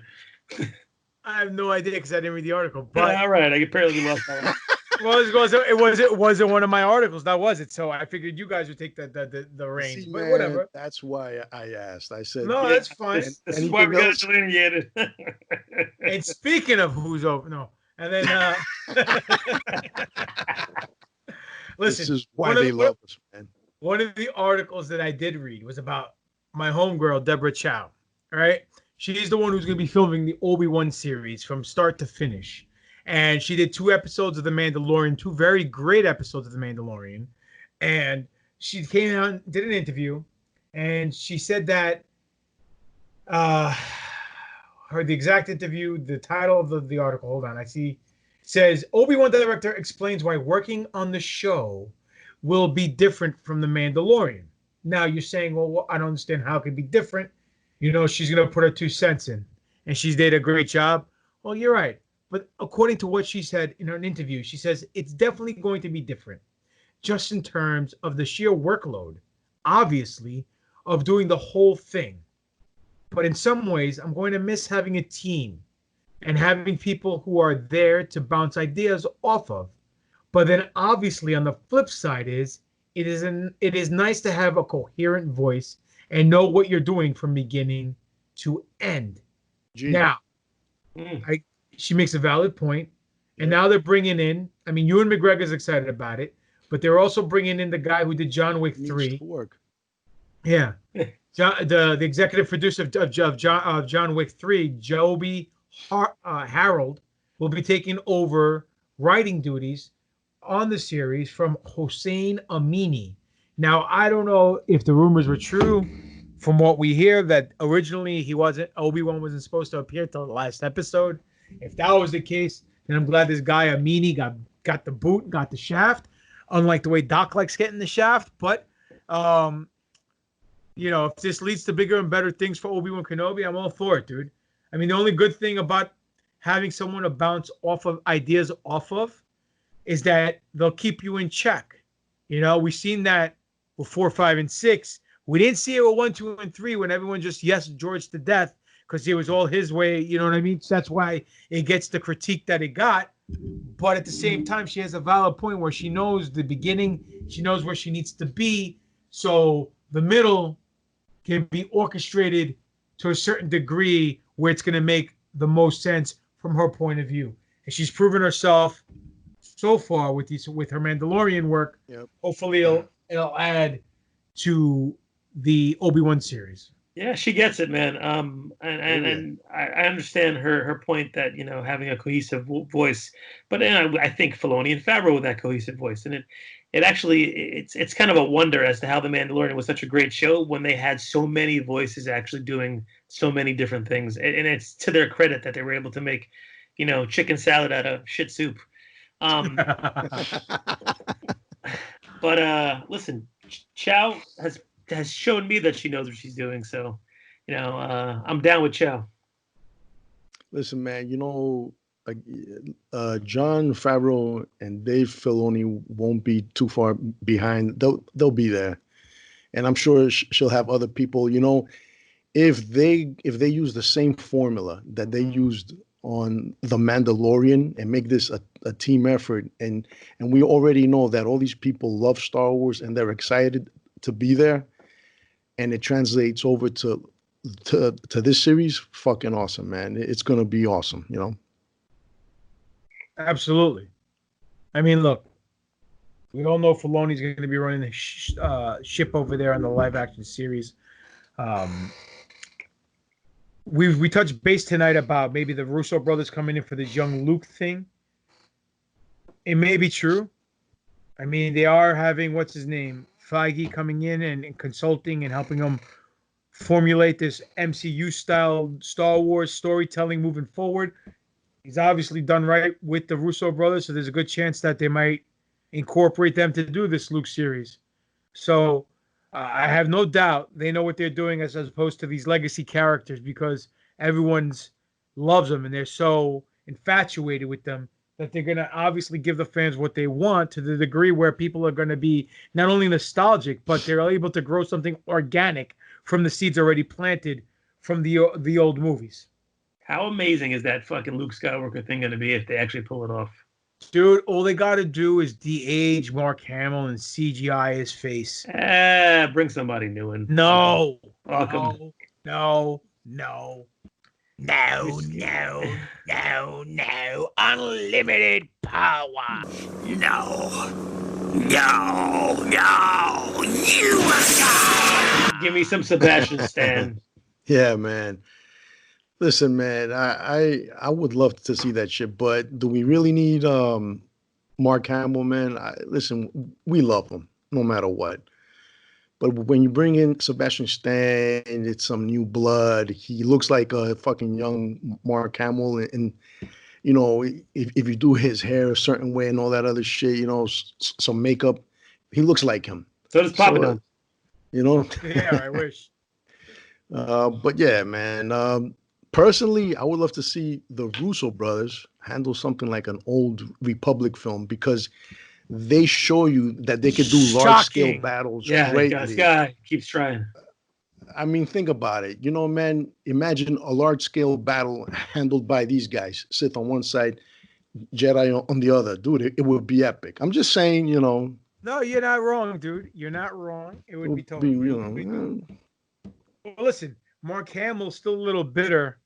You're not bitter.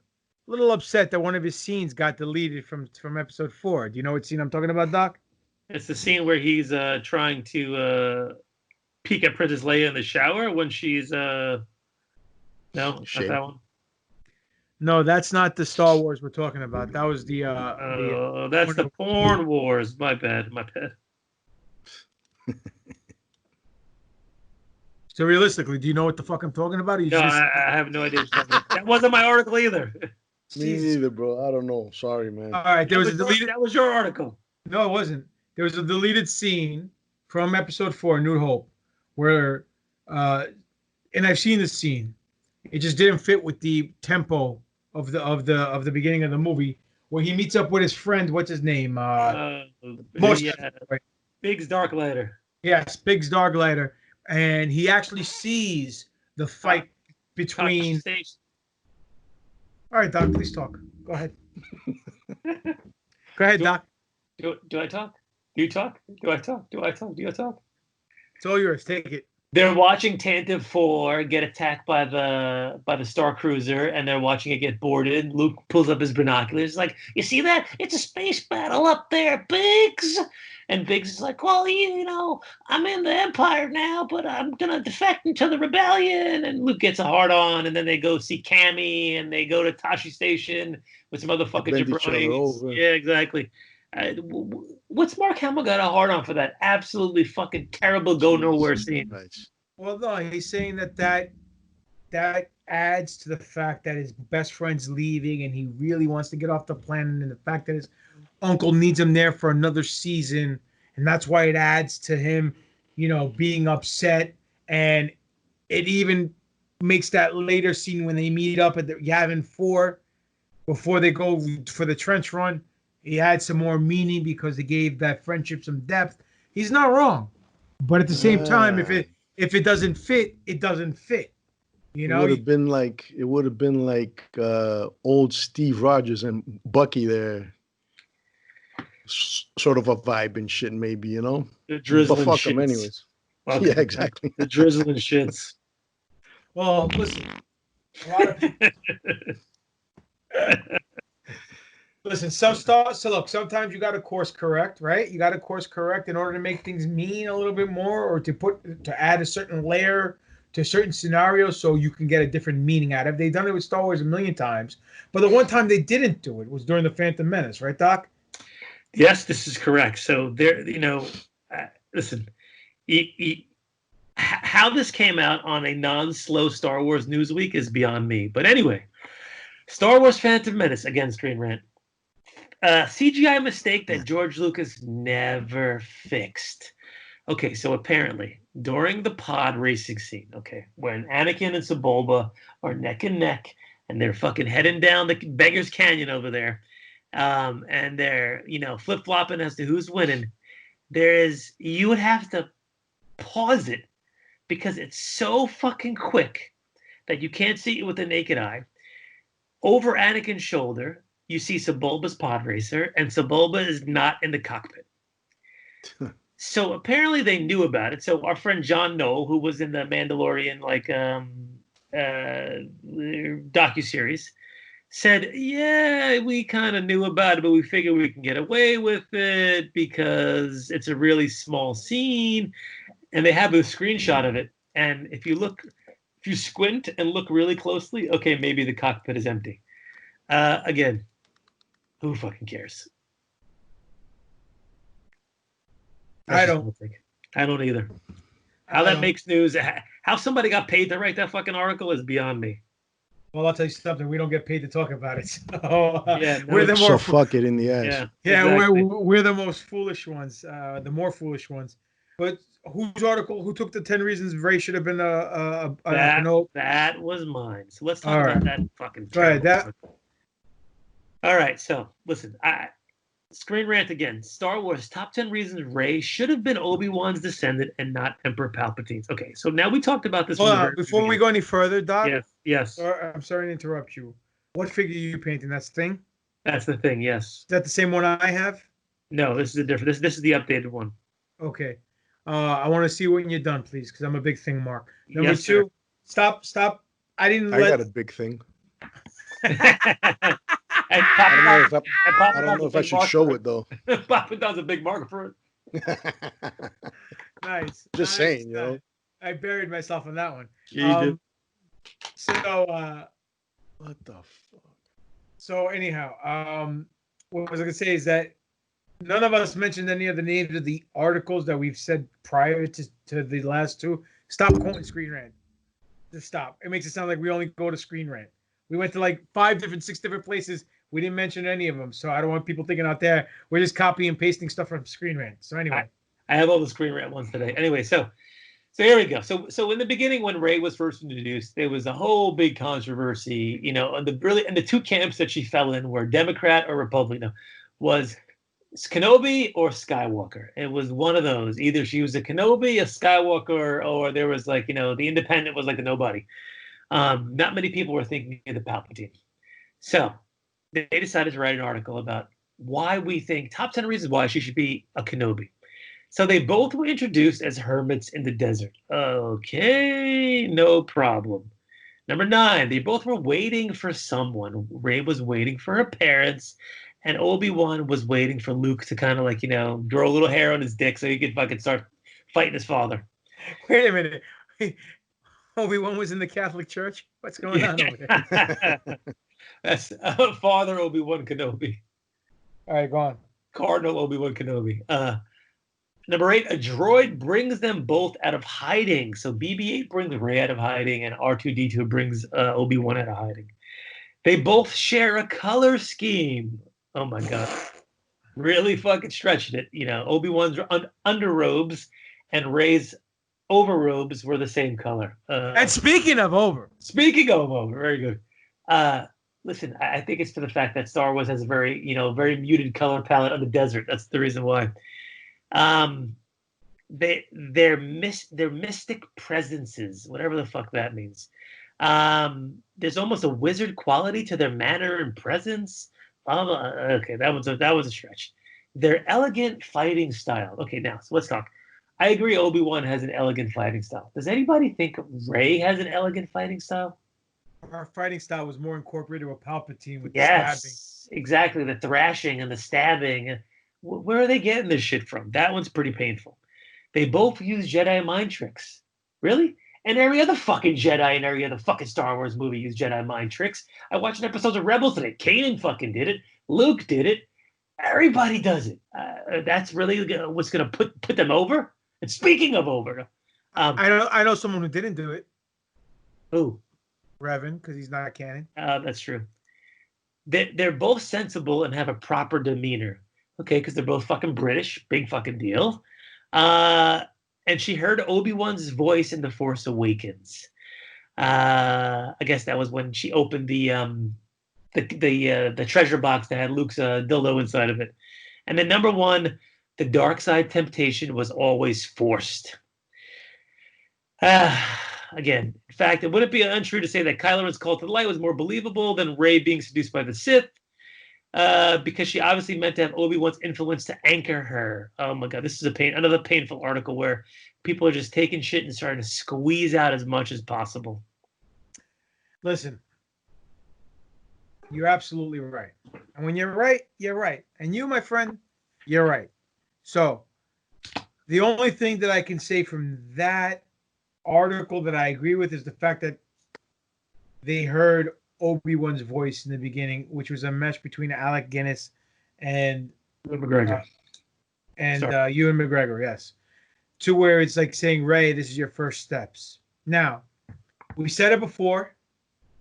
The movie starts, the whole trilogy starts with Obi-Wan and a Skywalker. The prequels, it's Obi-Wan and a Skywalker. Vader becomes Vader.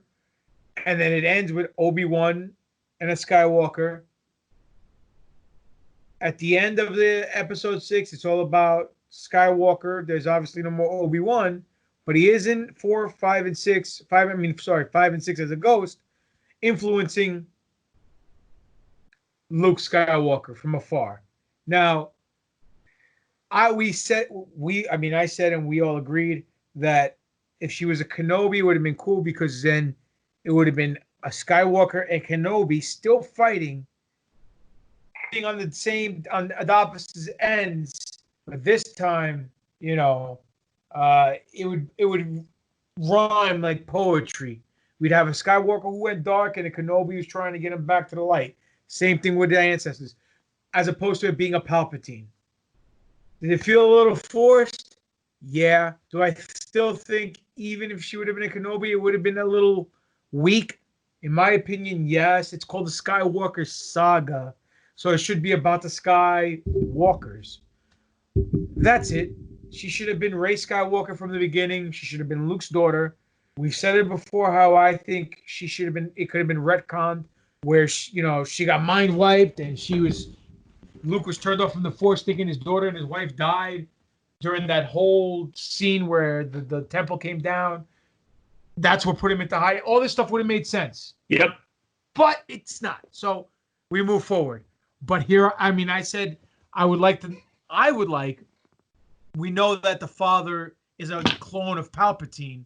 I would like to have the mother who bared Rey to be genetically engineered from the hand of Skywalker. So she is a Skywalker technically, but not from his seed, but from his DNA from his hand. They couldn't get the clone right, so they decided to genetically modify somebody. And it still didn't work. DNA, baby. DNA is DNA. So what does that mean? Whether it's your seed or your hand, DNA is DNA. Well, I know. That's what I'm saying. But it wasn't like she came from Skywalker's penis. It came from his hand. You know what I'm saying? So that comes with his penis, comes with his hand. What's the difference? Let's be serious. It is what it is. But I guess we'll have to accept whatever. I mean, obviously we have to accept it's already happened. Whatever happened.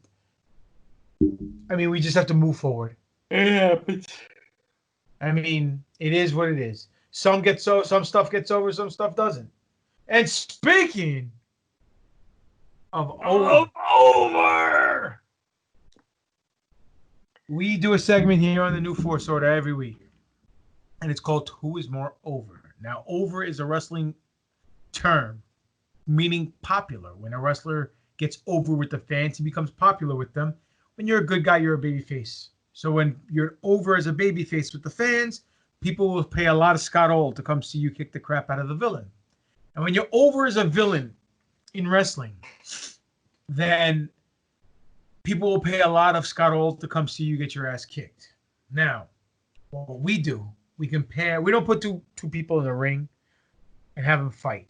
No, we compare two aspects of Star Wars lore: person, place, or thing, and we ask you, the fans, who's more over with you. But most importantly, we ask who's more over with us. So, Doc, since we're having technical difficulties with Spiro, enlighten the fans who this sacrilegious battle is this week. Oh boy. This week, man, oh man, did we have a hard time deciding if we should do this one or not. We do the unthinkable this week, and we take the two greatest combination buddies in the Star Wars universe. Can you repeat that? The two greatest combination buddies in the Star Wars universe. So you mean better than K2SO and Daniel? Better than K2SO and Cassian Andor. Yes, that's the case right to the second. We take the two greatest Star Wars buddies and we pit them. Again, this is like having chocolate face peanut butter. This is like having face yin face yang. This is like having face egg roll and spare ribs. We got Han Solo one corner. Don't have it with me. Tell Jabba.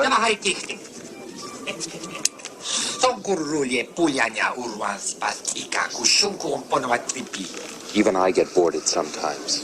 Do you think I had a choice?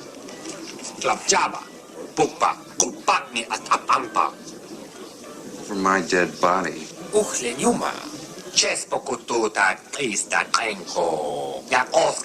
Yes, I bet you have. Versus his best buddy and co-pilot, Chewbacca. Chewie, is that you?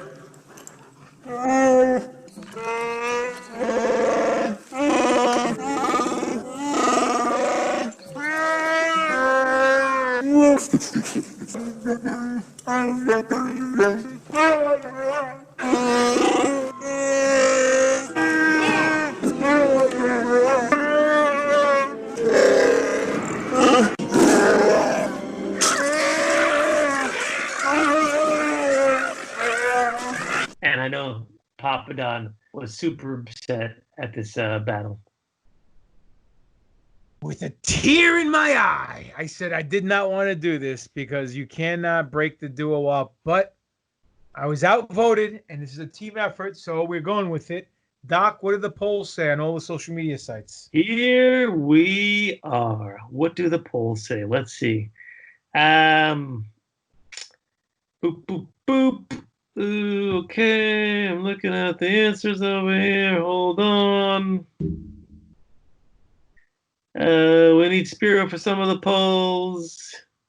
And it looks like Chewbacca is over on Facebook. What? Chewie's over on Facebook. Okay. Oh, well, let's go to the emails. Oh, before we go to the emails, let me interject. We are doing something here on the New Force Order called King of the Wing. Now, what is that, you may ask? Well, this is week 3 of King of the Wing.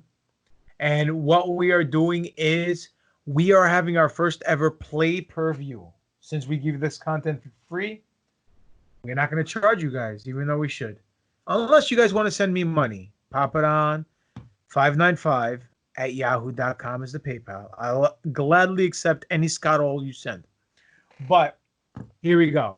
We're taking all the Rebel ships, all the wing ships, the A-wing, the B-wing, the U-wing, the V-wing, the X-wing, and the Y-wing. 6 ships, and we're comparing them. And we're having people vote through, and people sending emails to newforceorder@yahoo.com regarding this matter. We wanted to build this up, make it almost feel like a pay-per-view like they do in wrestling, where they build an angle up for 4 weeks and pay it off on the pay-per-view. We're going to pay it off next week on King of the Wing because it'll be week 4. And what happens is we'll see which wing ship is everyone's favorite. And if you guys don't participate, then we feel like it wasn't enough participants involved after a 4-week buildup, then we will never do this again. And we must just end the NFO as is. And that is not a threat. That is a promise written in Sith blood, youngling blood. So let's get back to our regularly scheduled program. We're going to the emails regarding this week's Who's More Over between Han and Chewbacca. So Moises has sent an email. That's for King of the Wing. Gilby sent an email, King of the Wing. Todd Santiago. Han Solo and Chewbacca are best duo pilot, co-pilot ever. Han is from Corellia, Chewbacca is from Kashyyyk. Well, every Star Wars fan knows the story, so I'm going to go with Han Solo. NFO for life. All right. Well, I'm glad to see you kept it short and sweet there, Todd. Marty Murray, moreover. What a sick and twisted who's more over question.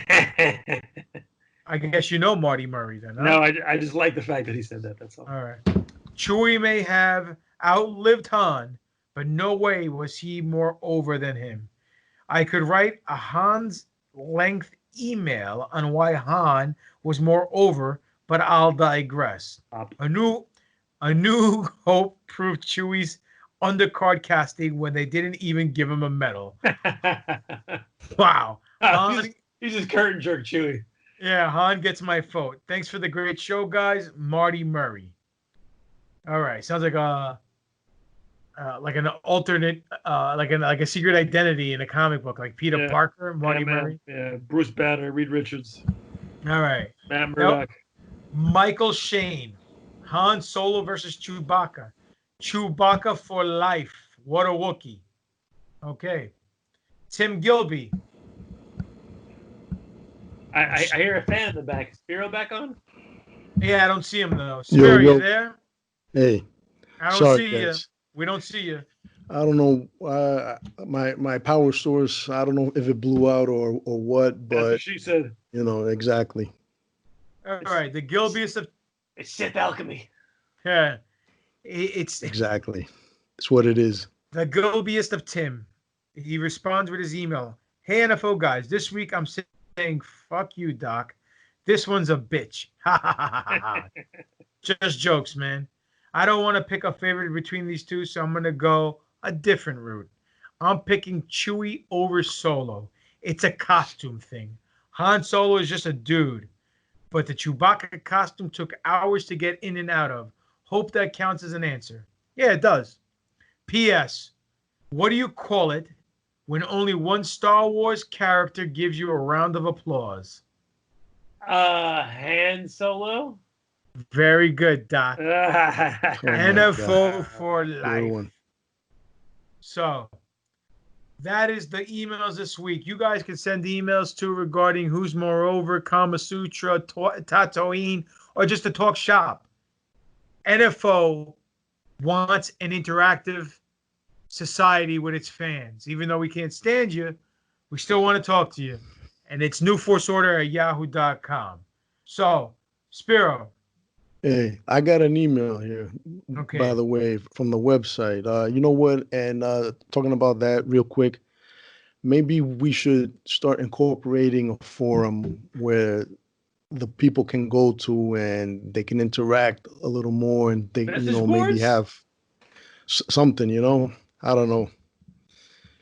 We shall see. Anyways, I got an email here from Homeboy88, And it goes like this. What other show will allow their fans to not only interact with them, but let them send emails bashing them? Well, gee, not Joe Rogan, not Mark Maron, not Adam Carolla, only the NFO. That's who. I got to give you guys mad props for that. No beef here. That's squashed for life. P.S. If you guys have a Rogue Squadron team on the PS4, I want to be in on it. I'm really good at video games. Peace out, homeboys. And that's that. Nice. Right, so- we have to get Homeboy 88 on the NFO Rogue Squadron. So let me ask you this then: what do you think is more over, his squadron skills or his orange selling skills? Well, I haven't tried his fresh squeezed orange juice yet, so I'm Talk I'm about not gimmick sure. infringement. Yeah, but who's more over with me, Han or Chewie? Man, I love Chewie to death, but who had the two best scenes in the entire sequel fucking trilogy? Han Rose Solo. Tico. That's who. Oh, Maybe in the other version, not in these, but I gotta flip go over. with Han Solo, man. I gotta go with just Han caught my Solo, man. He joke. definitely had the two scenes. Okay. He had the two scenes that stole the whole show, man. Okay. Before, did you hear my joke or no? Spiro? What's up? Did you hear my joke when you said Han Solo had the best scenes and I said Rose Tico and I went, flip over. Anyway. So what are the two scenes? Well, the one where he gets a lightsaber through his heart, and then when he comes back in that memory thing, in the Rise of Skywalker. So you're saying those are the two best scenes in Star Wars with Han Solo in them from start to finish? No, from the sequel trilogy. Oh, just a sequel trilogy? Definitely the sequel trilogy. I'm not sure about the whole thing, but... No, that's fine. That's fine. I misunderstood you. All right. I got to tell you, one of my favorite sequel trilogy Han Solo scenes is when they land on the, what you call a planet, what's the fucking planet killing thing, whatever it is. And Finn goes, and we'll go in and we'll use the Force. And Han goes, that's not how the Force works. Solo, we'll figure it out. We'll use the Force. That's not how the Force works. Oh, really? You're cold? That was a fantastic scene. Sorry, I had to jump in there. Just the way he looks at him, he's like, that's not how the Force works. Yeah, dude. Harrison Ford brought his A game for episode 7. You know what I'm saying? Absolutely. He stole that movie. He did. He was the gleaming, the diamond in the rough in that movie. He outshined everybody, and I think it's part of the dynamic where, in order for us to give such a big fuck about Han Solo, we'd have to fall in love with him. You know what I mean? After being gone from the character so long and not seeing him. So that's exactly what he did by stealing the show and then having it taken away from us like a good heel does, when he gets gutted like a fish. Well, I also think that's why The Force Awakens is probably the best movie out of the three of them, because definitely he just put in a performance that was amazing, and then we lose him, and then Luke puts in this he's written as a semi kind of shitty performance in The Last Jedi, and then Leia is kind of steps up to that role, and then we lose her, and it's kind of still a little bit odd. But I think for all the legacy characters, I think he was the greatest cameo or appearance in the sequel trilogy. For me, who's more over? Let's see. I know Pop's answer is going to be Solo, so just based on that, I have to pick Chewbacca. When you think about Star Wars, you think about the aliens, you think about the crazy things, and you think about the droids.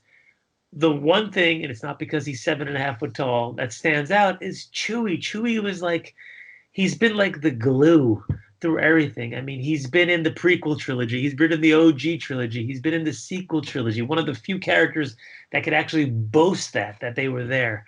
They're there throughout the whole thing. And he was just such an interesting and mythical, kind of Bigfoot-looking character. And I really appreciated how they told the backstory, which we kind of knew in Solo or Star Wars Story between how the two of them met. And that scene I thought was one of the best scenes that was filmed for Solo is when they get both thrown into the pit and Chewie is like kind of, chained up and locked up and you really can't see him. It's almost like he's the Wampa in that scene against Han Solo.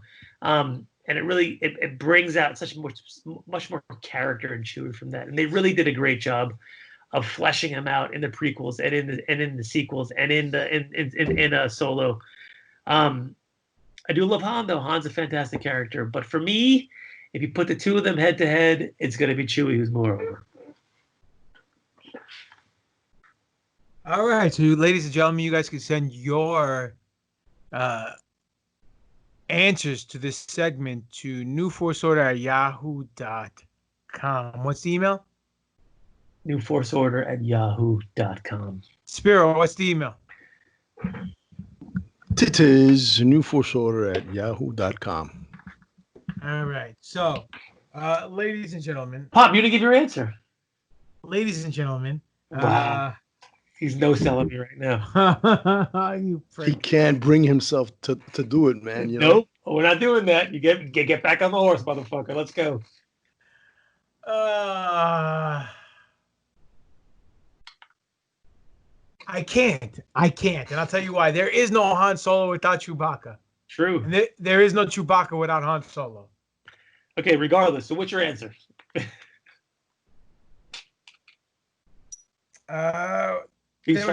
There was an article, the 5 most satisfying. Spiro. He's trying to skate away from the Spiro. He's trying to skate away. Let's go. Come on, man up. Come on, man. Turn to the dark side. Do it. Look, if I have to pick a character, I kind of like the fact that Chewie is the glue that holds everyone together. I like the fact that he stands out because he's a 7-foot dog flying a ship. He is the angel on Han's shoulder.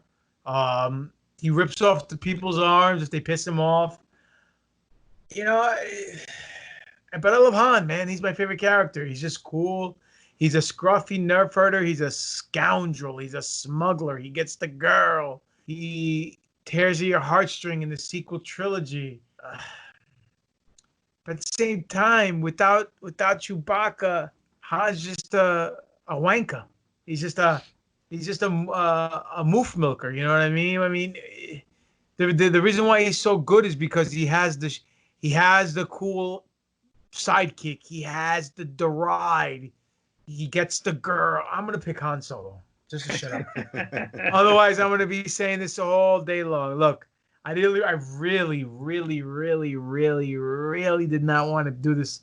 We know. That's why it's so great. I really don't want to vote, so I'm just gonna say Han Solo to just shut up and get the show moving. Anyway, was there any more stuff that you guys wanted to talk about before we move into the other segments? There was this another article about the 5 most satisfying character endings and the 5 least most satisfying characters. All right, let's close with that. So let's go into Tatooine. Tatooine. All right, this week. Hold on, we got to sing the song, boys. It's time for TaTOYoine. TaTOYoine. No telling me, he's still mad at me. Tatooine. of the Empire is now in your hands. With the new LEGO Imperial Star Destroyer, you can prepare Darth Vader, arm your troops, launch the escape pod, and prepare for battle with the fiercest ship in the galaxy. No matter the enemy, no matter the firepower, you control the action. With the new LEGO Star Wars collection, each set sold separately. Okay, so Tatooine this week is going to get one of our favorite listeners a little bit of HARD, and that's our girl, Holly Garland. Holly, I got something I want to show you, baby. It is the Samurai Kylo Ren from Bandai, Tamashii Nations, the movie realization. These are the ones that are the samurai-looking Japanese feudal ones. This is the Kylo Ren. I picked this one up a couple of weeks ago when they had their massive sale on Bluefin, which was basically buy 3 for the price of 2 for the most part, and picked these up. We went over the Stormtrooper ones that we had, the First Order Troopers, Stormtroopers, blah, blah, blah. But this is Kylo. Let's crack this bad boy open. And again, we talked about before how they don't make any of the the human characters because they'll kind of look stupid. So they try to make the masked characters. And I think the only exception to that was Darth Maul, who really didn't have, who has the only human face on the line, but his face is so stylized that it really kind of changes it anyway to make it look more like an Oni mask, a demon mask. So here's Kylo. Comes in an awesome box. I come in a lot of awesome boxes too, just like Kylo. Papa Don's laughing. He's trying not to laugh. I see him. So here he goes. Man, this is one of the cooler ones, and I love these figures. I never wanted to start them, but they're pretty awesome. So here he is, Mr. Ben Solo himself. Let's get him naked here. He's got the little spikes on his helmet as well up top over there. He's got his typical Kylo Ren half cape that in the back over there. The mask is the typical Kylo Ren mask. Has a little more filigree on the tips of it from there. He's got almost a stormtrooper kind of armor up top from there. He's got the First Order symbol on his back. He's got his tunic that comes down, which is a little bit of a different shade of gray than the rest of him, which is actually kind of sets it off. He's got the typical Tamahashi Nations pants that we've seen before, the ninja boot shoes over there. It is a interesting looking figure, interesting looking character. I'm really loving the Kylo mask. The spikes kind of set it apart from any other Kylo mask. And it looks like the back of the mask is actually articulated as well, too. So you can kind of move him up and down, which is something they don't do very frequently. One interesting thing that they do have on it, though, if you look really closely at his armor, he's got chains on his nipples. That's super fucking odd. I guess Holly put an email request in so she can hang him up in her room and watch him dangle by the nips. I don't want to touch him too hard because I'll get him excited or break it off. He comes with 2 sets of extra hands, open force hands. He has his little knife belt in the front over there, which doesn't come out. Those never come out. I don't know, for some reason they don't want to take him out. But what he does come with is probably one of the cooler weapons I've seen yet in the Tamahashi Nations. It is a feudal-looking cross-guard lightsaber that looks quite beautiful, actually, when you kind of hold it. The tip of it is more of like the sword look to it as well, but it's the clear plastic, and he's got the very Japanese-inspired handle for the blade there as well. Looks very cool. I like it. This one's going to go on the shelf next to the legit Kylo and the rest of my Tamahashi Nations. We got one more for TaTOYoine tonight, which is a character that's kind of gotten a lot of hate in the Star Wars. Roach Tico. No. How many Tamahashi Nations do you got? I've got probably 1, 2, 3, 4, like nearly 10 now, somewhere around there. I need a few more to kind of round them out, but we'll see what happens. I don't want to get a 3PO. That one's really awful, and some of the stormtroopers are redundant. So this next one, character that's gotten a little bit of hate because it was kind of poorly used and underused. This is the Ashigoro Taisho Captain Phasma. Now, I would have bought Captain Phasma because I have no love for Captain Phasma, but this was on sale so much that it was so deeply discounted that I had to get her. And she kind of, again, fits into the whole narrative of masked samurai warrior, blah, blah, blah, which is really good for the Tamahashis. So here she is. She doesn't look like she shares many parts with the other stormtroopers, which is good. She is more bulky because the cape kind of hangs up a little bit on the top over there. Her helmet's bigger than the rest of the other ones, and it's got a little more of detail on it if you look at it. So it's, again, a completely different new mold on the Captain Phasma. The armor is also different than the previous one. She's got a little, kind of sets her apart. She's got a little more of a kind of tunic that falls to the side here instead of coming to the front. The armor is definitely different on the side. She's got that First Order symbol that Kylo had on her back of her jacket as well. It's much larger. And she has that shoulder pauldron that kind of hangs over the top like she had, when her cape was draped over her on The Force Awakens. She's missing that armor piece on the opposite side so that it can kind of let that cape flow from over there. Again, they all have this little knife in the front that doesn't actually come out. she's got these little smoke bombs on the side, making her like a legitimate Japanese ninja from there. She also comes with a sword that buckles in her side. She has the typical Tamahashis. They have that little peg on the side that you could plug this in for her over there. So, oops, I just knocked her cape over and the sword. Plug the sword in on the side so she can carry it from there along with her cape that is also articulated, which is interesting. Now, you don't see many articulated capes. And then she also comes with another 2 sets of hands, open, closed hands, trigger hand, and she has her blaster, which is different than the other Stormtrooper blasters that we have seen in the past. Again, looks very Japanese and feudalish, and it can come up and down. The front of it, the stock from over there. So I wasn't initially going to get her, but she was a cool addition to the whole line because she fits perfectly along the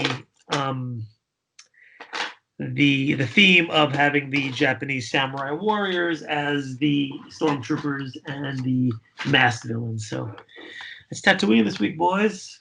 Nice. Some more Tamahashis. I don't have any more. Those are the limit of my Tamahashi nations. Hopefully, I'll get the Emperor's Royal Guard suit. That's the one I'm looking for now. Those are dope, man. Yeah, I really enjoy them. I didn't think I was gonna like them so much, and I really do enjoy them. I am a fan of them. Yes. Me too. They're just very expensive to the point where because I'm gonna have to buy all of them.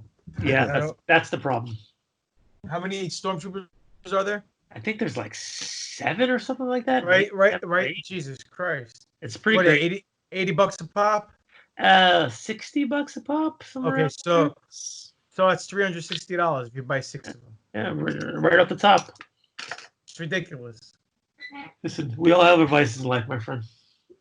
No, I'm not knocking you for it. I mean, look, everybody's into something, and we know that you're into the Tatooine, but you're more importantly into the sexy time. Oh, is it time for a little bit of Kama Sutra on the 69th episode of the NFO? You best believe it, baby. Me love you long time. It's time to travel to a planet in the galaxy far, far away. The 69th planet to be exact. Grab your lightsaber, or maybe have a loved one grab it for you. Oh my god. Because it's time for Star Wars Kama Sutra. Oh yeah.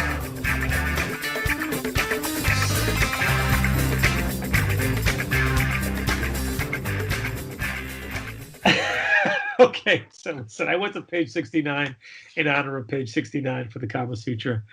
And we're definitely going to do this one today, right? I got to move my mic a little bit because I got to show you this one. Oh, boy. Okay. All right. This one's called That's No Moon. Oh, boy. Yeah. And it stars Luke Skywalker, Obi-Wan Kenobi, and Yarna Del Gargan. Yeah, if you remember from previous episodes of Kama Sutra, Yarna Del Gargan was the four-titty dancer in Jabba the Hutt's palace. And it also includes a piece of the Mos Eisley bar set. So on this one here, we have Yana bending over the bar, showing her moon.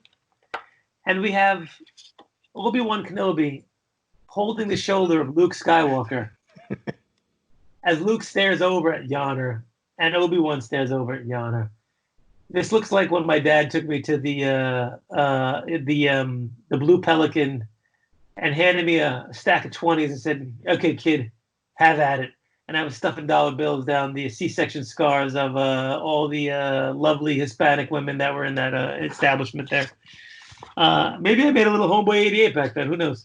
But as you can see, Obi-Wan Kenobi is giving Luke the go-ahead to get his lightsaber wet over at the skiff, the sail barge that is Yana Del Gargan over there.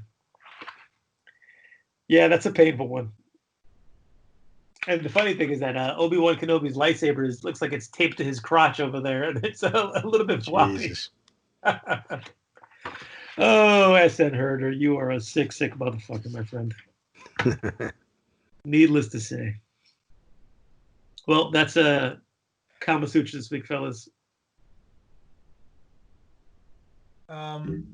That's a painful one. That's a painful ending. And speaking about endings, are they happy? Depends.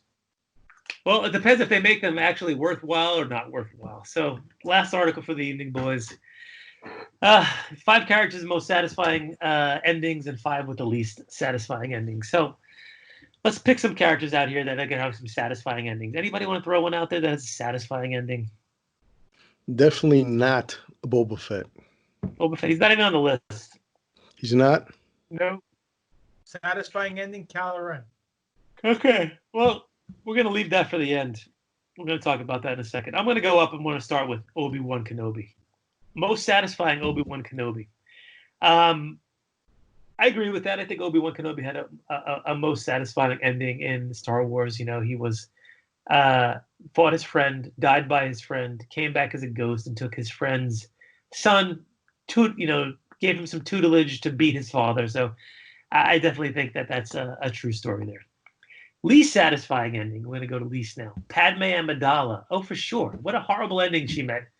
And it was kind of a strange, weird ending for her to die in childbirth, unless we retcon it and talk about how Palpatine took her life force out and put it into Vader, which I think is a great idea. But for the most part, the canon story, very, very unsatisfying.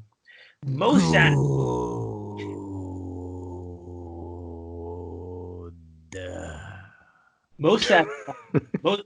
satisfying ending, Han Solo. I agree. I think Han Solo's ending in the sequel trilogy was a very satisfying ending.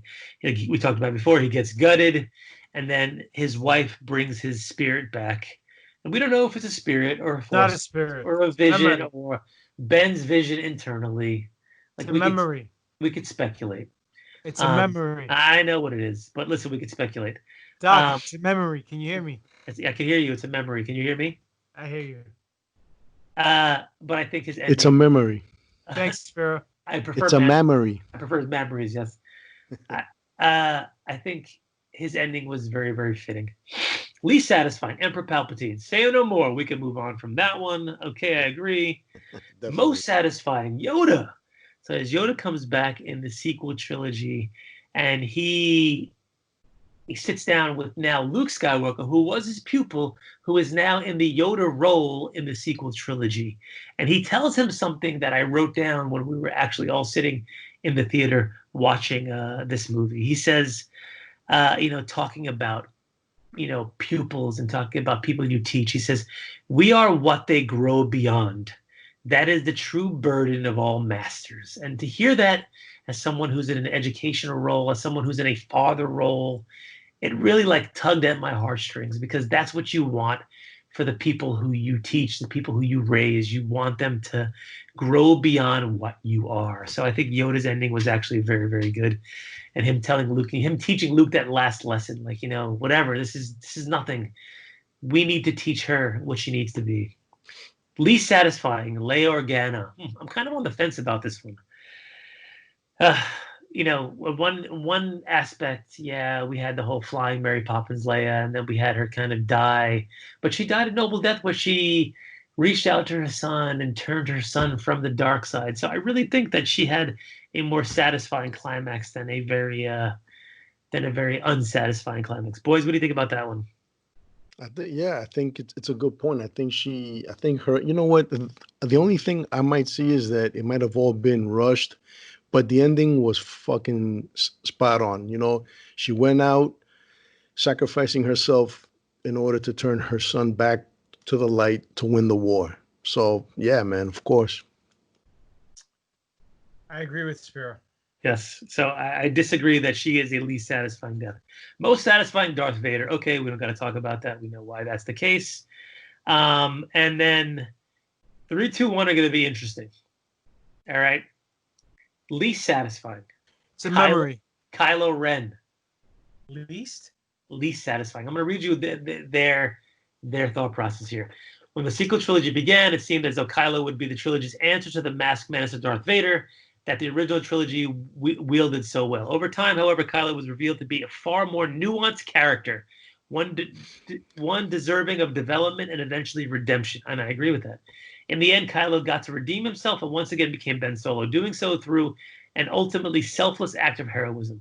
But in this case, unlike his grandfather, to have him redeemed by death feels cruel and cuts his story much shorter than it should have been. Okay, that part is interesting, but is it at least satisfying? I don't know. I don't think so. What if his story arc ended, instead of him dying, he lives on, but in penance?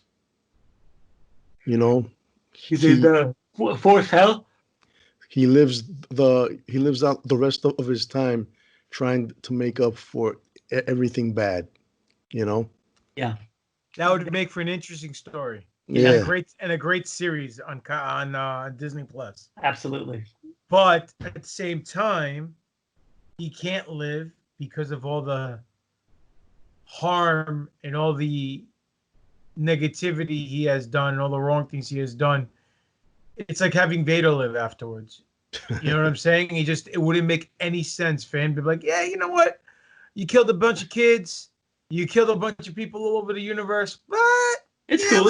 It's cool. It's cool. We'll retcon it. Same thing He's with not Kylo. OJ. You know, exactly. And same thing with Kylo. You know, you were part of a terrorist group trying to take over the universe. You blew up 5 planets. You killed Lord Santeca. You killed your own father. But I'll allow it. It's okay. Listen, if he has enough money, like what's his name, Epstein, then it's all good. You know, you can make that stuff just go away. Not a big deal. So who else is the last one? All right, so 1 and 2. Now this one's going to cause a little controversy. Most satisfying ending: Luke Skywalker. Agreed. I agree with you, but most people won't agree. Let me read. I know Spirit doesn't agree. Let me read it. After the events of the original trilogy, Luke became more than a mythic figure, coming to represent the epitome of heroism both within the world of Star Wars and the fans who so passionately loved it. That's what made his storyline in The Last Jedi so fundamentally bold and such a fitting end in turn. By deconstructing the myth of Luke Skywalker, and we talked about this before, I mentioned this in depth, this film allowed Luke to become something more than mythic, a real man with flaws and hopes, whose selflessness in the end was just as heroic as it was human. Now that really fucking sums him up perfectly in The Last Jedi. Can you repeat that again? This made his storyline in The Last Jedi so fundamentally bold and such a fitting end in turn. By deconstructing the myth of Luke Skywalker, this film allowed Luke to become something more than mythic, a real man with flaws and hopes, whose selflessness in the end was just as heroic as it was human. Believe it or not, I'm going to agree. I didn't like the execution of the whole thing, but yes, I agree. I definitely liked his small part in The Rise of Skywalker. I wish that in The Last Jedi, he would have went out differently, though. But anyways, yes, agreed. Anybody knows anything about small parts, it's Papa Don. Anyway, okay, so. Well, that's because I'm looking at it right now.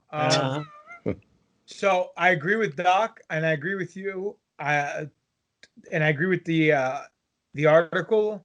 I just think the death, like Doc, came prematurely because it should have happened in 9, and it should have been the last thing, not in 8. You know what I'm saying? Especially when Princess Leia, Carrie Fisher, dies before Episode 8 drops. They could have ended the film with Luke just sitting on the rock, staring into the twin suns, and then fade to the credits like they normally do with Star Wars movies, and then have him have a bigger impact in 9, sacrificing himself for the greater of the entire universe through his act of being unselfish. But whatever. Shit happens. All right, number 1, least satisfying ending, Rey. As it should be quite clear by now, Star Wars' troubling history of failing its female characters. Oh, virtual signaling ahead. Whether main characters or supporting ones, unfortunately for fans of the sequel trilogy, this held true for Rey too. A character who was once defined by her desire to find a place in the world, only to realize she would have to make her own place, is reduced to nothing more than a stand-in for the misplaced nostalgia in the end. Rey Skywalker isn't just disappointment, it's an insult. It's a little harsh in my opinion. Ooh, super harsh. I do like the fact that he says that the character who was looking for a place had to make her own place. That, in my opinion, is good storytelling. Yes. Because you forge your own path, and that's been the overall arcing theme of Star Wars: free will, to set you down the light or dark path as Doc make noise and as history repeats itself. But and insults,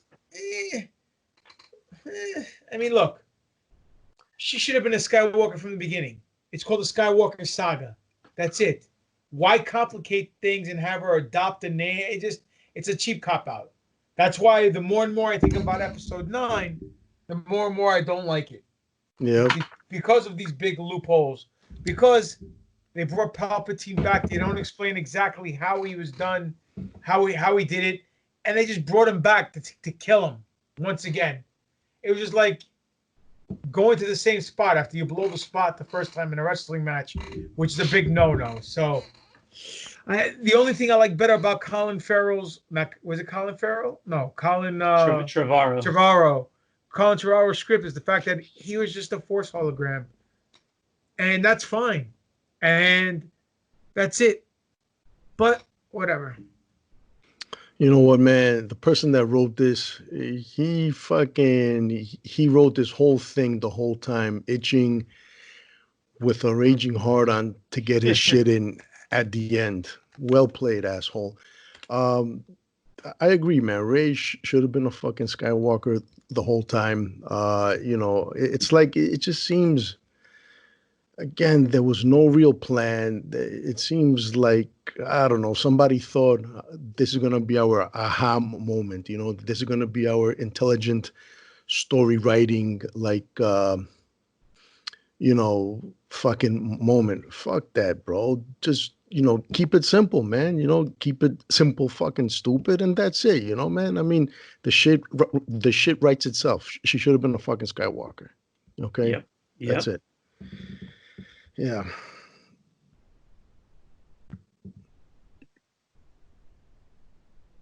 Hi. Do I talk now? Do you talk now? You talk, I talk. Who talks? Listen, man, they can't say no, I didn't they fall can't asleep. say they can't say that she didn't have a good arc, okay? Because I think she did. No, she did. Because what I'm saying is this guy's trying to make this a feminist fucking agenda, and if he's gonna go based on that, then her arc hit it out of the park because from the get-go they made her fucking strong. Okay, so whatever, man. Fuck it. I don't know. With the one thing about Rey, though, it's just as much as I like her as a character, and I think the actress was phenomenal. She did a fantastic job.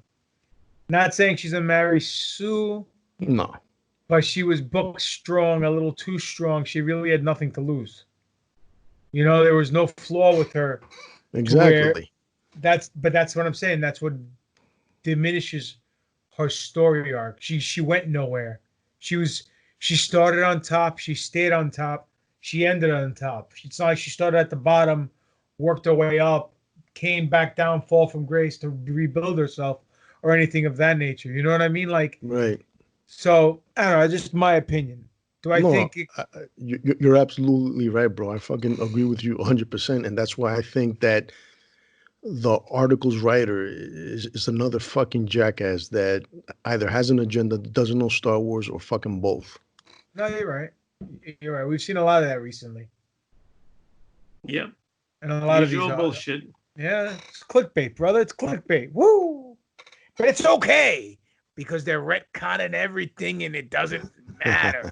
Whatever you like today, poof, it's gone. Like a fart in the wind. It's gone tomorrow. And guess what? We get to start all over again. We get to the scribble pad. We pull that little thing on the bottom and the thing disappears. The picture disappears. Or we blow in the Nintendo game. We hit reset. We're good to go. We start all over again. Please do not pass go. Do not collect $200. Let them know where they can find you guys at. You can find me at Dr. Dr_Destroyo, DESTRROYO, the Grandma Vinsta, Alex Arroyo MD, Twitter, Alex Arroyo, Facebook. You can find me on Instagram, Spiro_A, also Darth_Spiridon, Rational.Rage. You can find me on the Rational Rage podcast every week whenever I feel like dropping it. Like the Facebook page, Rational Rage. I even have a Parler account. It's something new. It's like Twitter, but minus the fucking whining social justice cunts. That's Rational Rage, the real Rational Rage, because somebody else stole that name on Parler. Okay. I didn't even know about this Parler thing. Got to look into it. Yeah, man, it's new. You could find me at Greek God Papadon on Twitter. Demetrius Papadon on Facebook. Greek God Papadon on Instagram. Greek God Papadon's the YouTube page. Please go like the page. Go subscribe it. Go comment. Hit the notification bell. All that jazz. You can go to Pro Wrestling Tees / Greek God Papadon. We're gonna have our 4th of July sale. 20% off all Greek God Papadon wrestling T-shirts. So go get yours today. You can catch me tomorrow on the Conspiracy Horseman podcast on Twitch, twitch.tv / Conspiracy Myself, Bin Hamin, Stevie Richards, Big Sal Graziano, 4 pro wrestlers talking about conspiracy theories, self-enlightenment, and free thinking, and always questioning the narrative. But most importantly, you can find the 3 of us collectively together on Twitter at NFO_podcast. New Force Order on Instagram, official New Force Order on Facebook. The New Force Order podcast, on top of being part of the Hamin Media Group on every platform there is. We are on Podbean under New Force Order, a Star Wars podcast. Now we're on Spotify. We're also on iHeartRadio. I believe we're on Apple Podcasts as well. All you have to type in is New Force Order, Star Wars podcast. We'd pop up. So do us a favor. Subscribe on all the platforms. Download it. Leave a comment. Rate us 5 stars. Do what you got to do to get this podcast over. And speaking of over, you beat me to it. But listen, folks, this is a little bit of a long podcast where we're almost at 2:25. We want to thank you for giving us your time, your ears, your eyes, and hopefully we entertained you. Hopefully we took you out of the world that we're living in today. We shed some light, like a beacon of hope. And rebellions were built on hope. And hopefully we're able to entertain you, but most importantly, give you something to laugh about. And we thank you for everything that you have done for us, which is basically nothing because you cheap bastards don't want to buy any merch. But most importantly, make sure you guys vote for the King of the Wing. We want to see 30 emails, 100 emails, 1 million emails. We want to see a ton of votes. We want this to be so interactive that it's worth 4 weeks of build-up. Next week is the deadline. So in the next 7 days, take your fat Snicker bar fingers, type up an email, go vote, and let's have some fun. Look, man, we're not looking to get ourselves over here. That's not the premise of this show. The mantra of the NFO, of the New Force Order, is to continue getting the product, Star Wars, more over with you. But thanks for joining us tonight on the 69th episode, which is the 62nd anniversary of episode 7 for all you Brooklynese sexaholics over there. I'm losing my fucking mind. You are. Thank you. It's late, man. Thank you for joining us. This has been another exciting edition of the New Force Order. For life. And that's just 269 sweet. Henceforth. Who's on top? You're on top? I'm on top. Who's on top tonight? I don't know. Sitting at home with my dick hard. So I got the black book for a freak to call.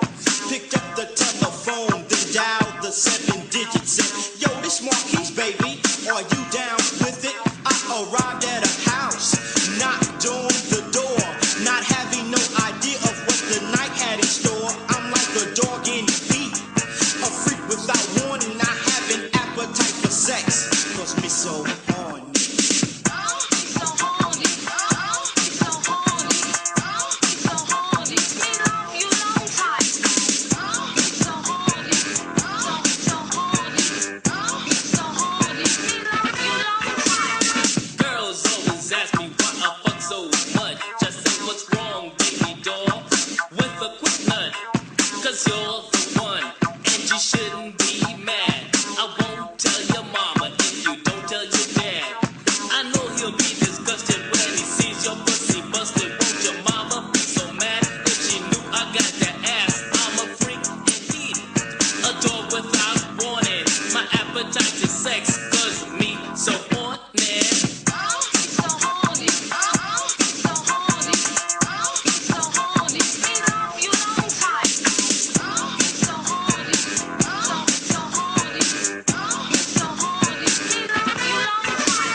can say I'm desperate, even call me perverted. But you say I'm a dog when I leave you fucked and deserted.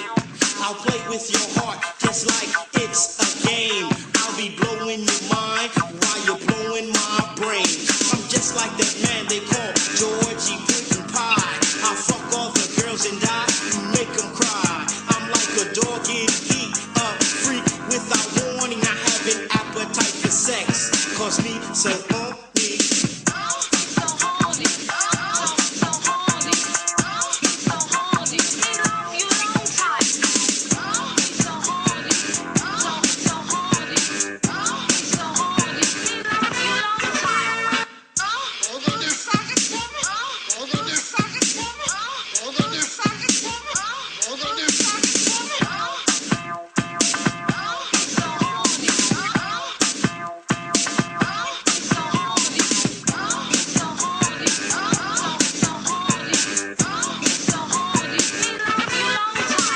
It's true you were a virgin until you met me. I was the first to make you hot and wetty. You tell your parents that we're going out. Never to the movies, just straight to my